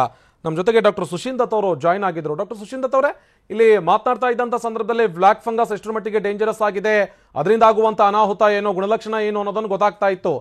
ಏನಿದು ವೈಟ್ ಫಂಗಸ್ ಅಂತ, ಇದು ಹೊಸದ ವೈದ್ಯರಿಗೆ ಅಥವಾ ಈ ಮುಂಚೆನೆ ಇತ್ತು ವೈಟ್ ಫಂಗಸ್? ಈಗ ಸ್ವಲ್ಪ ನೀವು ಹೇಳ್ತಾ ಇದ್ರಲ್ಲ, ಈ ಸಮಯ ಸಿಕ್ಕಂತ ಸಂದರ್ಭದಲ್ಲಿ ಬರುವಂತಹ ರೋಗಗಳಿವು, ಅಟ್ಯಾಕ್ ಆಗುವಂತ ಫಂಗಸ್ ಅಂತ, ಅದೇ ತಳಿಗೆ ಸೇರ್ಕೊಳ್ಳುತ್ತಾ ಡಾಕ್ಟರ್ ಇದು? ಹೌದು. ಸೊ ನಾವೀಗ ಈಗ ತಾನೇ ಮಾತಾಡ್ಕೊಂಡ್ವಿ. ಈ ವೈಟ್ ಫಂಗಸ್ ಬಗ್ಗೆ ನಮಗಿರೋವಂಥ ಮಾಹಿತಿ ಕಮ್ಮಿನೇ. ಈಗ ನೀವು ಹೇಳ್ತಿರೋಂಗೆ ನಮಗೆ ಇನಿಷಿಯಲ್ ರಿಪೋರ್ಟ್ಸ್ ಬರ್ತಾ ಇವೆ, ಈ ಥರ ಬಿಹಾರ್ನಲ್ಲಿ ಪಟ್ನಾದ ಆಸ್ಪತ್ರೆಯಲ್ಲಿ 4 ಜನ ದಾಖಲಾಗಿದ್ದಾರೆ ಅಂತಂದ. ಈಗ ಅವ್ರು ಏನು ಹೇಳ್ತಿದ್ದಾರೆ ಅಂತ, ಇವಾಗ ಇನಿಷಿಯಲ್ ರಿಪೋರ್ಟ್ಸ್ ಏನು ಹೇಳ್ತಿದೆ ಅಂತಂದರೆ, ಅದು ಬಹುಶಃ ಉಗುರಿನಿಂದ ಹರಡ್ಬೋದು, ಚರ್ಮದಿಂದ ಹರಡ್ಬೋದು, ಲಂಗ್ಸ್, ಸೈನಸಸ್ ಅಲ್ಲದೆ ಕಿಡ್ನಿ ಅಥವಾ ಅದರ್ ಅಬ್ಡಾಮಿನಲ್ ಆರ್ಗನ್ಸ್ ಕೂಡ ಅಫೆಕ್ಟ್ ಆಗ್ಬೋದು ಅನ್ನೋದು ನಮಗೆ ಇನಿಷಿಯಲ್ ಮಾಹಿತಿ ಬಂದಿದೆ. ನಮಗೆ ಇಲ್ಲಿ ನಾವು ಸಾಕಷ್ಟು ಈ ಬ್ಲ್ಯಾಕ್ ಫಂಗಸ್ ಪೇಷಂಟ್ಸ್ ಮೇಲೆ ಆಪರೇಷನ್ ಮಾಡಿದ್ದೀವಿ. ಅವರ ಲಂಗ್ಸ್ ಪರಿಶೀಲನೆ ಆಗುತ್ತೆ. ಯಾವುದೇ ನಾವು ಬ್ಲ್ಯಾಕ್ ಫಂಗಸ್ ಆಪರೇಷನ್ ಮಾಡೋದಕ್ಕೆ ಮುಂಚೆ ಅವರ ಎಂಟೈರ್ ಬಾಡಿ ಪರಿಶೀಲನೆ ಆಗುತ್ತೆ. ಲಂಗ್ಸ್ ಕೂಡ ಚೆಕ್ ಮಾಡ್ತೀವಿ, ಕಿಡ್ನಿ ಸರಿ ಕೆಲಸ ಮಾಡ್ತಿದೆ ಅಲ್ಲ ಒಂದು ಚೆಕ್ ಮಾಡಿಬಿಟ್ಟೆ ನಾವು ಆಪರೇಷನ್ಗೆ ತಗೊಳ್ಳೋದು. ಈಗ ಸದ್ಯಕ್ಕೆ ನಮ್ಮಲ್ಲಿರೋ ಮಾಹಿತಿ ಪ್ರಕಾರ ಯಾರಿಗೂ ನಮ್ಮಲ್ಲಿ ವೈಟ್ ಫಂಗಸ್ ಕಂಡು ಬಂದಿಲ್ಲ. ಓಕೆ. ಸೊ ಈ ವೈಟ್ ಫಂಗಸ್ ಕೂಡ ಏನ್ ಹೇಳ್ತಿದ್ದಾರೆ ಅಂತಂದ್ರೆ, ಇಮ್ಯೂನ್ ಕಾಂಪ್ರಮೈಸ್, ಯಾರಿಗೆ ಸ್ವಂತ ರೋಗ ನಿರೋಧಕ ಶಕ್ತಿ ಕಮ್ಮಿ ಇರುತ್ತೋ, ಕ್ಯಾನ್ಸರ್ ಟ್ರೀಟ್ಮೆಂಟ್ ಆಗಿರುತ್ತೋ ಅಥವಾ ಸ್ಟೀರಾಯ್ಡ್ಸ್ ಅಥವಾ ಬೇರೆ ಟ್ರೀಟ್ಮೆಂಟ್ ನಡೀತಾ ಇರುತ್ತೋ, ಇಂಥ ಪೇಷಂಟ್ಗಳಲ್ಲೇ ಈ ವೈಟ್ ಫಂಗಸ್ ಕಂಡು ಬರುವಂತ ಸಾಧ್ಯತೆಗಳು ಇದೆ ಅಂತ ನಮ್ಗೀಗ ಇನಿಷಿಯಲ್ ಮಾಹಿತಿ. ಡಾಕ್ಟರ್, ಒಂದು ವಿಚಾರ ಹೇಳ್ತಾ ಇದ್ರಿ, ಉಗುರಿನಿಂದ ಹರಡಬಹುದು ಅಥವಾ ಚರ್ಮದಿಂದಲೂ ಕೂಡ ಈ ವೈಟ್ ಫಂಗಸ್ ಬರ್ಬೋದು ಅಂತೇಳಿ, ಅದು ಯಾವ ರೀತಿಯಾಗಿ? ಅದೇನು ಅಂತಂದ್ರೆ, ಇದು ಈ ಫಂಗಸ್ ಏನು ಅಂತಂದ್ರೆ, ದೇ ಆರ್ ಯುಬಿಕ್ವಿಟಸ್. ನಮ್ಮ ಇಡೀ ವಾತಾವರಣದಲ್ಲಿ ಎಲ್ಲ ಕೂಡ ಇರುತ್ತೆ. ಯಾವ ರೀತಿ ಬ್ಲ್ಯಾಕ್ ಫಂಗಸ್ ನಮ್ಮ ವಾತಾವರಣದಲ್ಲಿ ಇರುತ್ತೋ ಅದೇ ರೀತಿ ಬಹುಶಃ ಈ ವೈಟ್ ಫಂಗಸ್ ಕೂಡ ವಾತಾವರಣದಲ್ಲಿರೋ ಕಾರಣ ಈ ಇಮ್ಯೂನ್ ಡಿಫಿಷಿಯನ್ಸಿ ಇರೋ ವ್ಯಕ್ತಿಗೆ ಅವನ ಕೈಗಳ ಮೇಲಾಗ್ಲಿ ಚರ್ಮಕ್ಕಾಗ್ಲಿ ಡೈರೆಕ್ಟ್ ಎಂಟ್ರಿ ಆಗೋ ಸಾಧ್ಯತೆ ಇರಬಹುದೇನೋ ಅನ್ನೋ ಒಂದು ಸಂಶಯ ನಾವು ಈಗ ಪಡ್ತಾ ಇದ್ದೀವಿ. Okay okay. Doctor Bhujang Shetty ಅವರೇ, ಇಲ್ಲಿ ಡಾಕ್ಟರ್ ಸುಶೀಲ್ ದತ್ ಅವರು ಹೇಳ್ತಾ ಇದ್ದಂಥದ್ದನ್ನ ಗಮನಿಸ್ತಾ ಇದ್ವಿ. ತೀರಾ ಡೇಂಜರಸ್ ಆಗಿರುವಂಥದ್ದು ಅಥವಾ ಇನಿಷಿಯಲ್ ಆಗಿ ನಮಗೆ ಗೊತ್ತಾಗಿರೋ ಅಂಶ ಏನು ಅಂತ ಹೇಳಿದ್ರೆ, ವೈಟ್ ಫಂಗಸ್ ದೇಹದ ಇತರೆ ಭಾಗಗಳಿಗೂ ಕೂಡ ಎಫೆಕ್ಟ್ ಮಾಡುತ್ತೆ ಎನ್ನುವಂಥ ನಿಟ್ಟಿನಲ್ಲಿ. ಡಾಕ್ಟರ್ ಭುಜಂಗ್ ಶೆಟ್ಟಿ ಅವರೇ, ತಾವು ಕೂಡ ಇಲ್ಲಿ ಕಮಿಟಿಯ ಸದಸ್ಯರಾಗಿದ್ರಿ, ಕಮಿಟಿ ಫಾರ್ಮ್ ಮಾಡಲಾಗಿತ್ತು, ಇದನ್ನ ಅಧ್ಯಯನ ನಡೆಸಿ ವರದಿ ಕೊಡಿ ಅಂತೇಳಿ. ತಾವು ನಡೆಸಿದಂತ ಅಧ್ಯಯನ, ಅದರಲ್ಲಿ ಕಂಡು ಬಂದಂತ ಅಂಶ ಯಾವ ರೀತಿಯಾಗಿತ್ತು ಕರ್ನಾಟಕದ ಈ ಬ್ಲಾಕ್ ಫಂಗಸ್ ಕೇಸಸ್ಗಳನ್ನು ತೆಗೆದುಕೊಂಡ್ರೆ? ನಾನು ಆವಾಗಲೂ ಹೇಳಿದ್ನಲ್ಲ ಆನಂದ್, ನಮ್ಮ ಕರ್ನಾಟಕದಲ್ಲಿ ಇಷ್ಟು ತನಕ ವೈಟ್ ಫಂಗಸ್ ಕಂಡು ಬಂದಿಲ್ಲ. ನಿಜ. ಬ್ಲಾಕ್ ಫಂಗಸ್ ಅಂತೂ ದಿನೇ ದಿನೇ ಹೆಚ್ಚಾಗ್ತಾ ಇದೆ, ಅದ್ರ ಬಗ್ಗೆ ಎರಡು ಮಾತಿಲ್ಲ. ಸೊ ಅದಕ್ಕೆ ಇವಾಗ ಅದು ನಂಬರ್ಸ್ ಫಸ್ಟ್ ನಾವು ಕಲೆಕ್ಟ್ ಮಾಡ್ಬೇಕಾದ್ರೆ ಅದನ್ನ ನೋಟಿಫೈಯಬಲ್ ಡಿಸೀಸ್ ಅಂತ ಮಾಡ್ಬೇಕಾಗುತ್ತೆ. ಅಂದ್ರೆ ಅದು ಪ್ರೈವೇಟ್ ಡಾಕ್ಟರ್ಗಾಗ್ಲಿ, ಹಾಸ್ಪಿಟ್ಲಿಗಾಗ್ಲಿ ಅಥವಾ ಗವರ್ಮೆಂಟ್ ಎಲ್ಲೇ ಹೋದ್ರು ಅದು ಇಮಿಡಿಯೇಟ್ ಆಗಿ ಅದೇ ದಿವಸ ಗವರ್ಮೆಂಟ್ ಅವರಿಗೆ ಅಥವಾ BBMP ಅವರಿಗೆ ಅದನ್ನ ನೋಟಿಫೈ ಮಾಡಬೇಕು, ಇಲ್ಲಿ ಕೇಸ್ ಬಂದಿದೆ ಅಂತ. ಸೊ ಆವಾಗ ಗವರ್ಮೆಂಟ್ಗೆ ಒಂದು ಕರೆಕ್ಟ್ ಆಗಿ ಒಂದು ಫಿಗರ್ಸ್ ಸಿಗುತ್ತೆ, ಎಷ್ಟು ನಮ್ಮ ಬೆಂಗಳೂರಿನಲ್ಲಿದೆ, ಎಷ್ಟು ಕೇಸ್ ನಮ್ಮ ರಾಜ್ಯದಲ್ಲಿದೆ. ಸೊ ಅದ್ರ ಪ್ರಕಾರ ಅವರು ಅದಕ್ಕೆ ಹೇಗೆ ಅದನ್ನ ಡಯಾಗ್ನೋಸ್ ಮಾಡೋದು, ಅದಕ್ಕೆ ನೀತಿ ರೀತಿಗಳನ್ನೆಲ್ಲ ಅವರು ಮುಂದೆ ಅದಕ್ಕೆ they can give. And also most important is that ನಮ್ಗೆ ಎಷ್ಟು ಅದಕ್ಕೆ ಎಸ್ಪೆಷಲಿ ಇವಾಗ ಬೇಕಾಗಿರೋದು ಆ ಇಂಜೆಕ್ಷನ್ ಆಂಫೋಟೆರಿಸಿನ್ B ಅಂತ ನೀವು ಅವಾಗ ಹೇಳಿದ್ರಲ್ಲ, ಅದು ಕೂಡ ಅದು ಎಷ್ಟು ನಾವು ಆರ್ಡರ್ ಮಾಡ್ಬೇಕಾಗತ್ತೆ, ಇವತ್ತು ಎಷ್ಟು ಬೇಕು, ಇನ್ನೊಂದು ನೆಕ್ಸ್ಟ್ ವೀಕು ಅಥವಾ ನೆಕ್ಸ್ಟ್ ಒಂದು ತಿಂಗಳಿಗೆ ಎಷ್ಟು ಬೇಕಾಗ್ಬೋದು ಅಂತ ಮೊದಲೇ ಮುಂಜಾಗ್ರತೆಯಾಗಿ ಮಾಡಿ ಅದನ್ನ ಆರ್ಡರ್ ಮಾಡಿ ತರಿಸ್ಕೊಂಡು ಇಟ್ಕೊಂಡಿದ್ರೆ ತುಂಬಾ ಚೆನ್ನಾಗುತ್ತೆ. ಅದಕ್ಕೆ ದೇ ಹ್ಯಾವ್ ಆಲ್ರೆಡಿ ಡಿಕ್ಲೇರ್ಡ್, ನಮ್ಮ ರಾಜ್ಯ ಆಲ್ರೆಡಿ ಡಿಕ್ಲೇರ್ ಮಾಡಿದೆ, it is a notifiable disease ಅಂತ. ಇದ್ರ ಪ್ರಕಾರ ಎಲ್ಲೇ ಆ ಕೇಸ್ ಬಂದ್ರು ಇಷ್ಟ ತನಕ ಅದನ್ನ ರಿಪೋರ್ಟ್ ಆಗ್ತಾ ಇರ್ಲಿಲ್ಲ. ಎಕ್ಸಾಕ್ಟ್ ನಂಬರ್ಸ್ ನಮ್ಗೆ ಇನ್ನೂ ಕರೆಕ್ಟ್ ಆಗಿ ಗೊತ್ತಿಲ್ಲ, ಇನ್ಮೇಲೆ ಮಾತ್ರ ಕರೆಕ್ಟ್ ಆಗಿ ನಂಬರ್ಸ್ ಗೊತ್ತಾಗುತ್ತೆ. ಓಕೆ, ನೋಟಿಫೈಬಲ್ ಡಿಸೀಸ್ ಅಂತ ಹೇಳ್ತಾ ಇದ್ರಿ ಡಾಕ್ಟರ್. ಒಂದು ವಿಚಾರ, ಇನಿಷಿಯಲ್ ಫೈಂಡಿಂಗ್ಸ್ ಅಲ್ಲಿ ಇದೇನು ಬೇರೆ ಬೇರೆ ಕಡೆಗೆ ಸ್ಕ್ಯಾಟರ್ಡ್ ಆಗಿ ಹರಡಿರುವಂತಹ ಬ್ಲಾಕ್ ಫಂಗಸ್ ನ ರೋಗನ, ಅಥವಾ ಕೇವಲ ಒಂದು ಗುಂಪಿನ ಜನ ಅಥವಾ ಒಂದಷ್ಟು ಜನ ಸೇರ್ಕೊಂಡಿದ್ದಂತ ಆಸ್ಪತ್ರೆಯಲ್ಲಿ ಮಾತ್ರ ಕಾಣಿಸಿಕೊಳ್ತಾ ಇದೆಯಾ, ಅಥವಾ ಇಂಡಿವಿಜುವಲ್ ಪರ್ಸನ್, ಈಗ ಯಾರೋ ಒಬ್ಬ ಪರ್ಸನ್ ಚಿಕಿತ್ಸೆ ಪಡೆದು ಒಂದ್ ಸ್ವಲ್ಪ ಸ್ಟೆರಾಯ್ಡ್ ತಗೊಂಡು ಕೊಟ್ಟಿರ್ತಾರೆ ಅವನಿಗೆ, ಆತ ಡಯಾಬಿಟಿಸ್ ರೋಗಿ ಇದ್ದ, ಮನೆಗೆ ಹೋದಂತ ಸಂದರ್ಭದಲ್ಲಿ ಬ್ಲಾಕ್ ಫಂಗಸ್ ಬಂದು ವಾಪಸ್ ಬರ್ತಾ ಇರುವಂತವರ ಸಂಖ್ಯೆ ಜಾಸ್ತಿ ಇದೆಯೋ, ಅಥವಾ ಆಸ್ಪತ್ರೆಗಳಲ್ಲೇನೆ ಚಿಕಿತ್ಸೆ ಪಡಿತಾ ಇದ್ದಂತಹ ರೋಗಿಗಳಲ್ಲೇನೆ ಬ್ಲಾಕ್ ಫಂಗಸ್ ನ ಕೇಸಸ್ಗಳು ಜಾಸ್ತಿ ಇದೆಯಾ? ಇವಾಗ ಇದು ಎಲ್ಲೆಡೆ ಬರ್ತಾ ಇದೆ. ನಮ್ಮ ರಾಜ್ಯದಲ್ಲಿ ನೋಡಿದ್ರೆ ಬೆಂಗಳೂರಿನಲ್ಲಿ ಅಫ್ಕೋರ್ಸ್ ಬಿಕಾಸ್ ಬೆಂಗಳೂರು ನಂಬರ್ಸ್ ಜಾಸ್ತಿ ಇರೋದ್ರಿಂದ ಬೆಂಗಳೂರಿನಲ್ಲಿ ಜಾಸ್ತಿ ಬರ್ತಾ ಇದೆ. ಬಟ್ ಬೇರೆ ಡಿಸ್ಟ್ರಿಕ್ಟ್ ಅಲ್ಲಿ ಕೂಡ ಇದು ಅಲ್ಲಿ ಒಂದು 3-4 ಅಲ್ಲಿ ರಿಪೋರ್ಟ್ ಆಗ್ತಾ ಇದೆ, ನೀವೇ ರಿಪೋರ್ಟ್ ಮಾಡಿದ್ದೀರಾ. ಸೊ ಇದು ಒಂದು ಹಾಸ್ಪಿಟಲ್ಗೆ ಒಂದು ಜಾಗಕ್ಕೆ ಸೇರಿದಂತ ಡಿಸೀಸ್ ಅಲ್ಲ ಅಂತ ನಮ್ಗೆ ಇವಾಗ ಗೊತ್ತಾಗಿದೆ. ಆದ್ರೆ ಒಂದು ನಾವು ತಿಳ್ಕೊಂಡಿದ್ದೀವಿ, ಇದು ಏನಾಗುತ್ತೆ ಅಂತ ಹೇಳಿದ್ರೆ, ಇದು ಕೋವಿಡ್ ಪೇಷಂಟು ಎಸ್ಪೆಷಲಿ ಡಯಾಬಿಟಿಕ್ಸ್ ಇರೋರು ಹಾಸ್ಪಿಟಲ್ಗೆ ಸೇರಿ ಸ್ವಲ್ಪ ಸೀರಿಯಸ್ ಆಗಿ ಅವರಿಗೆ ಸ್ಟೀರಾಯ್ಡ್ಸ್ ಕೊಡ್ಲೇಬೇಕಾಗುತ್ತೆ. ಆ ಟೈಮ್ ಸ್ಟೀರಾಯ್ಡ್ಸ್ ಕೊಟ್ಟು ಅವರು ಕೋವಿಡ್ ಇಂದ ಗುಣಮುಖರಾಗಿರ್ತಾರೆ. ಮನೆಗೆ ಬಂದು 2 ಅಥವಾ 3 ಅಥವಾ 4 ವಾರ ಆದ್ಮೇಲೆ ಬರುವಂತ ಒಂದು ಕಾಯಿಲೆ ಅಂತ ಇವಾಗ ನಮ್ಗೆ ಅದು ಗೊತ್ತಾಗಿದೆ. ಸೊ ಬಟ್ ಇದರಲ್ಲಿ ನಮ್ಗೆ ಅವಾಗ ಸುಶೀಲ್ ದತ್ ಅವ್ರು ಹೇಳಿದ್ರು, ಮೇನ್ ಇಂಪಾರ್ಟೆಂಟ್ ಅಂದ್ರೆ ವೈಟ್ ಫಂಗಸ್ ಆಗ್ಲಿ, ಬ್ಲಾಕ್ ಫಂಗಸ್ ಆಗ್ಲಿ, for that matter even Covid ಆಗ್ಲಿ, ಅದು ಯಾವಾಗ ನಮ್ಗೆ ಅಟ್ಯಾಕ್ ಮಾಡುತ್ತೆ, ಯಾವಾಗ ನಮ್ಮ ಇಮ್ಯುನಿಟಿ ಕಮ್ಮಿ ಇರುತ್ತೆ. ಅಂಡ್ ನಮ್ಮ ಇಮ್ಯುನಿಟಿ ಕಮ್ಮಿ ಇರೋದಕ್ಕೆ ಮೇನ್ ಕಾರಣ, one of the commonest feature is ಸಕ್ಕರೆ ಕಾಯಿಲೆ, ಡಯಾಬಿಟಿಸ್. ಅದೊಂದು ಎಲ್ಲರೂ ತಿಳ್ಕೋಬೇಕು. ಇವಾಗ ಏನಾಗಿದೆ ಅಂತ ಹೇಳಿದ್ರೆ, ಅಲ್ಲಿ ಡಯಾಬಿಟಿಸ್ ನಲ್ಲಿ ಪಕ್ಕಾ ಫುಲ್ ಬ್ಲೋನ್ ಡಯಾಬಿಟಿಸ್ ಇರೋರು ಗೊತ್ತಿದೆ ಅವ್ರಿಗೆ ಶುಗರ್ ಇದೆ ಅಂತ, ಅವ್ರಿಗೆ ಮಾತ್ರೆ ಇಂಜೆಕ್ಷನ್ ತಗೊಂಡಿರ್ತಾರೆ. ಆದ್ರೆ ಅರ್ಧಾಂಶ ಜನಗೆ, ಅದಕ್ಕಿಂತನೂ ಹೆಚ್ಚು ಜನ ಪ್ರೀ ಡಯಾಬಿಟಿಕ್ ಸ್ಟೇಜ್ ಅಲ್ಲಿ ಇರ್ತಾರೆ. ಅಂದ್ರೆ ಅವ್ರಿಗೆ ಇನ್ನೂ ಡಯಾಬಿಟಿಸ್ ಬಂದಿರೋದಿಲ್ಲ, ಬಟ್ ಬರೋ ಚಾನ್ಸಸ್ ಇರುತ್ತೆ. ಅಂತವರಿಗೆ ಕೋವಿಡ್ ಬಂದಾವಾಗ ಅವರು ಶುಗರು ಜಾಸ್ತಿ ಆಗಿ ಅವರು ಡಯಾಬಿಟಿಕ್ ಆಗೋ ಚಾನ್ಸಸ್ ಜಾಸ್ತಿ ಇರುತ್ತೆ. ಆದ್ರೆ ಡಾಕ್ಟರ್ ಕೇಳಿದಾಗ ಅವ್ರು ಹೇಳ್ತಾರೆ, ಇಲ್ಲ ಡಾಕ್ಟರ್ ನನ್ಗೇನ್ ಶುಗರ್ ಇದೆ, ಯಾವತ್ತೂ ಇದ್ದಿಲ್ಲ, ನನ್ ಶುಗರ್ ಇಲ್ಲ, I am not a diabetic ಅಂತ ಹೇಳ್ತಾರೆ. ಅಲ್ಲಿ ತಪ್ಪಾಗುತ್ತೆ. ಸೊ ಎಲ್ರಿಗೂ ನಾವು ಆ ಡಯಾಬಿಟಿಕ್ ಆಗ್ಲಿ, ನಾನ್ ಡಯಾಬಿಟಿಕ್ ಆಗ್ಲಿ, ಎಸ್ಪೆಷಲಿ ಕೋವಿಡ್ ಬಂದ ತಕ್ಷಣ ಶುಗರ್ ಒಂದು ಆಗಾಗ ಟೆಸ್ಟ್ ಮಾಡ್ತಾನೆ ಇರ್ಬೇಕಾಗುತ್ತೆ. ಹಾಸ್ಪಿಟಲ್ ಸೇರಿದ್ರು ಕೂಡ ಡಾಕ್ಟರ್ಸ್ ಕೂಡ ಎಚ್ಚೆತ್ಕೋಬೇಕು. ಅವರು ಆ ಕೋವಿಡ್ ಇಂದ ಡಯಾಬಿಟಿಕ್ ಆಗ್ಬಹುದು, ಮತ್ತೆ ಅದು ಸ್ಟ್ರೆಸ್ ಇಂದ ಡಯಾಬಿಟಿಸ್ ಬರೋದು ಅವರಿಗೆ. ಅಂಡ್ ಮುಖ್ಯವಾಗಿ ಇವಾಗ ಕಾಯಿಲೆ ಕೋವಿಡ್ ಸೀರಿಯಸ್ ಆದವಾಗ ಎಲ್ಲ ಕಡೆ ಅದಕ್ಕೆ ಸ್ಟೀರಾಯ್ಡ್ಸ್ ಕೊಡ್ಲೇಬೇಕಾಗುತ್ತೆ. ಸ್ಟೀರಾಯ್ಡ್ಸ್ ಕೊಟ್ಟಾಗ ಈ diabetes goes through the roof and even non diabetics become diabetics. So ಈ diabetes is the bottom line. Uncontrolled diabetes causes reduced immunity and ಈ reduced immunity causes all these problems. Okay doctor, ನಿಮ್ಮ ಜೊತೆಗೆ ಮಾತನಾಡ್ತೀನಿ. ತಾವು ಬಹುಮುಖ್ಯವಾಗಿರುವಂತಹ ವಿಚಾರ ಹೇಳ್ತಾ ಇದ್ರಿ, ಇದಕ್ಕೆ ಬೇಕಾಗಿರುವಂತಹ ಮೆಡಿಸನ್ ಅನ್ನ ನಾವು ತರಿಸ್ಕೊಳ್ಬೇಕು, ಸ್ಟಾಕ್ ಇಟ್ಕೊಳ್ಬೇಕು, ಆಗ ಮಾತ್ರ ಇವ್ರನ್ನ ಬದುಕೋದಕ್ಕೆ ಸಾಧ್ಯ ಇದೆ ಅಂತೇಳಿ. ಆದ್ರೆ ಅಂತ ಸ್ಥಿತಿನಲ್ಲಿ ಕರ್ನಾಟಕ ಇಲ್ಲ. ಇದೆಲ್ಲ ಗಮನಿಸ್ತಾ ಹೋದ್ರೆ ಕರ್ನಾಟಕ ಸರ್ಕಾರದ ಬಳಿನಲ್ಲಿ ಇಂಜೆಕ್ಷನ್ ಕೊಡೋದಕ್ಕೆ ಒಂದೇ ಒಂದು ವಯಲಿನ ಇಂಜೆಕ್ಷನ್ ಕೂಡ ಲಭ್ಯ ಇಲ್ಲ ಅನ್ನುವಂಥ ಮಾಹಿತಿ ಇದೆ. ನಮ್ಮ ಜೊತೆಗೆ ಮಾತನಾಡೋದಕ್ಕೆ ಈ ವಿಚಾರವಾಗಿ ಸ್ವತಃ ಡಾಕ್ಟರ್ ಅಶ್ವಥ್ ನಾರಾಯಣ್ ಹಾಗೆ ಡಾಕ್ಟರ್ ಕೆ ಸುಧಾಕರ್ ಇಬ್ರು ಕೂಡ ಜಾಯ್ನ್ ಆಗ್ತಾರೆ. ಜೊತೆಗೆ ಚರ್ಚೆನ ಮುಂದುವರ್ಸೋಣ ಚಿಕ್ಕ ಬ್ರೇಕ್ ಆದ್ಮೇಲೆ. ಭಯಾನಕ ಬ್ಲಾಕ್ ಅಂಡ್ ವೈಟ್ ವಿಶೇಷ ಕಾರ್ಯಕ್ರಮಕ್ಕೆ ಮತ್ತೆ ಸ್ವಾಗತ. ವೈದ್ಯರು ಹೇಳ್ತಾ ಇರುವಂತಹ ಮಾತನ್ನ ಕೇಳಿಸ್ಕೊಂಡ್ರೆ ಅಥವಾ ವೈದ್ಯರು ಕೊಡ್ತಾ ಇರುವಂತಹ ಮಾಹಿತಿಯನ್ನ ಗಮನಿಸ್ತಾ ಹೋದ್ರೆ ಎಲ್ಲೆಲ್ಲಿಂದ ಬರುತ್ತೆ ಅಥವಾ ಎಂತಿಂತವರಿಗೆ ಬರುತ್ತೆ, ಯಾರಿಗೆಲ್ಲ ಇದು ಕಾಡುತ್ತೆ ಅನ್ನೋದನ್ನ ತೀರಾ ಕ್ಲಿಯರ್ ಕಟ್ ಆಗಿ ಹೇಳ್ತಾ ಇದ್ರು. ಬ್ಲಾಕ್ ಫಂಗಸ್ ಕಣ್ಣು ಮೂಗು ಮೆದುಳನ್ನೇ ಕಿತ್ತು ತಿನ್ನುತ್ತೆ ಅನ್ನುವಂಥದ್ದಿದೆ. ಆದ್ರೆ ಬ್ಲಾಕ್ ಗಿಂತ ವೈಟ್ ಫಂಗಸ್ ಡೇಂಜರಸ್ ಅನ್ನುವಂತ ಮಾತನ್ನ ಸ್ವತಃ ವೈದ್ಯರು ಹೇಳ್ತಾ ಇದ್ರು. ಯಾಕೆ ಅಂತ ಹೇಳಿದ್ರೆ ವೈದ್ಯರಿಗೂ ಕೂಡ ಇದರಲ್ಲಿ ಇನಿಷಿಯಲ್ ಆಗಿ ಸಿಗ್ತಾ ಇರುವಂತ ಮಾಹಿತಿಯನ್ನ ಗಮನಿಸ್ತಾ ಹೋದ್ರೆ ಕೇವಲ ಕಣ್ಣು ಬ್ರೈನಿಗೆ ಮಾತ್ರ ಅಟ್ಯಾಕ್ ಮಾಡ್ತಾ ಇದ್ದಂತ ಬ್ಲಾಕ್ ಫಂಗಸ್ ಇತ್ತ ವೈಟ್ ಫಂಗಸ್ ದೇಹದ ಇತರೆ ಯಾವುದೇ ಭಾಗಕ್ಕೂ ಕೂಡ ವೈಟ್ ಫಂಗಸ್ ಸ್ಪ್ರೆಡ್ ಆಗಬಹುದು, ಅದರ ಕೆಲಸವನ್ನೇ ನಿಲ್ಲಿಸಬಹುದು ಅನ್ನುವಂತ ವಿಚಾರವನ್ನ ಇಲ್ಲಿ ವೈದ್ಯರು ಹೇಳ್ತಾ ಇದ್ರು. ಇದನ್ನೆಲ್ಲ ನೋಡ್ತಾ ಹೋದ್ರೆ ಬ್ಲಾಕ್ ಫಂಗಸ್ ನಂತೆ ವೈಟ್ ಫಂಗಸ್ ಪತ್ತೆ ಹಚ್ಚೋದು ಸುಲಭವಲ್ಲ ಅನ್ನುವಂತ ಮಾತಿದೆ. ಬ್ಲಾಕ್ ಫಂಗಸ್ ಅದು ಹೇಗೆ ಸುಲಭವಾಗಿ ಪತ್ತೆ ಹಚ್ತೀವೋ ವೈಟ್ ಫಂಗಸ್ ಅನ್ನ ಪತ್ತೆ ಹಚ್ಚೋದಕ್ಕೆ ಸಾಧ್ಯ ಆಗೋದಿಲ್ಲ. ಬ್ಲಾಕ್ ಫಂಗಸ್ ಕೊರೋನಾದಿಂದ ಗುಣಮುಖರಾದವರಿಗೆ ಹರಡುತ್ತೆ. ಇಲ್ಲಿ ಯಾರಿಗೆ ಕೊರೋನಾದಿಂದ ಗುಣಮುಖರಾಗಿರ್ತಲ್ಲ ಅಂತವರಿಗೆ ಹರಡುತ್ತೆ. ಇದು ಪ್ರತಿಯೊಬ್ಬರಿಗೂ ಅಲ್ಲ, ಯಾರ ರೋಗ ನಿರೋಧಕ ಶಕ್ತಿ ಕಮ್ಮಿ ಇದೆಯೋ ಅಂತವರಿಗೆ. ವ್ಯಕ್ತಿಗೆ ಕೊರೋನಾ ಲಕ್ಷಣಗಳಿರುತ್ತೆ ಆದ್ರೆ ಪಾಸಿಟಿವ್ ಬರೋದಿಲ್ಲ. ಈ ಫಂಗಸ್ ಕೂಡ ಈ ರೀತಿಯಾಗಿ ವರ್ತಿಸೋದಕ್ಕೆ ಶುರು ಮಾಡಿದ್ರೆ ದೇಹದಲ್ಲಿ ತೀರಾ ಕಷ್ಟ ಆಗುತ್ತೆ ವೈದ್ಯರಿಗೆ ಚಿಕಿತ್ಸೆ ಕೊಡೋದಕ್ಕೂ ಕೂಡ. ಸದ್ಯ ವೈಟ್ ಫಂಗಸ್ ಒಕ್ಕರಿಸಿದವರಿಗೆ ಕೊರೋನಾ ಪಾಸಿಟಿವ್ ಆಗಿರೋದು ದೃಢಪಟ್ಟಿಲ್ಲ. ವೈಟ್ ಫಂಗಸ್ ಒಕ್ಕರಿಸಿದ 4ವರಿಗೂ ಕೂಡ ಕೊರೋನಾ ಲಕ್ಷಣಗಳು ಇವೆ ಆದ್ರೆ ಪಾಸಿಟಿವ್ ಇಲ್ಲ. ಬ್ಲಾಕ್ ಫಂಗಸ್ ನಂತೆಯೇ ಹರಡುತ್ತೆ ಡೆಡ್ಲಿ ವೈಟ್ ಫಂಗಸ್. ಡೆಡ್ಲಿ ಆಗಿರುವಂತಹ ವೈಟ್ ಫಂಗಸ್ ಬ್ಲಾಕ್ ಫಂಗಸ್ ರೀತಿಯಲ್ಲಿ ಹರಡುತ್ತೆ. ಇನ್ನು 4 ಜನರಲ್ಲಿ ಕೊರೋನಾದ ಗುಣಲಕ್ಷಣ ಇದೆ ಆದ್ರೆ ಕೊರೋನಾ ಪಾಸಿಟಿವ್ ಆಗಿ ದೃಢಪಟ್ಟಿಲ್ಲ. ಇನ್ನು ವೈಟ್ ಫಂಗಸ್ ಬ್ಲಾಕ್ ಫಂಗಸ್ ಗಿಂತಲೂ ಕೂಡ ವೇಗವಾಗಿ ಹರಡುತ್ತೆ.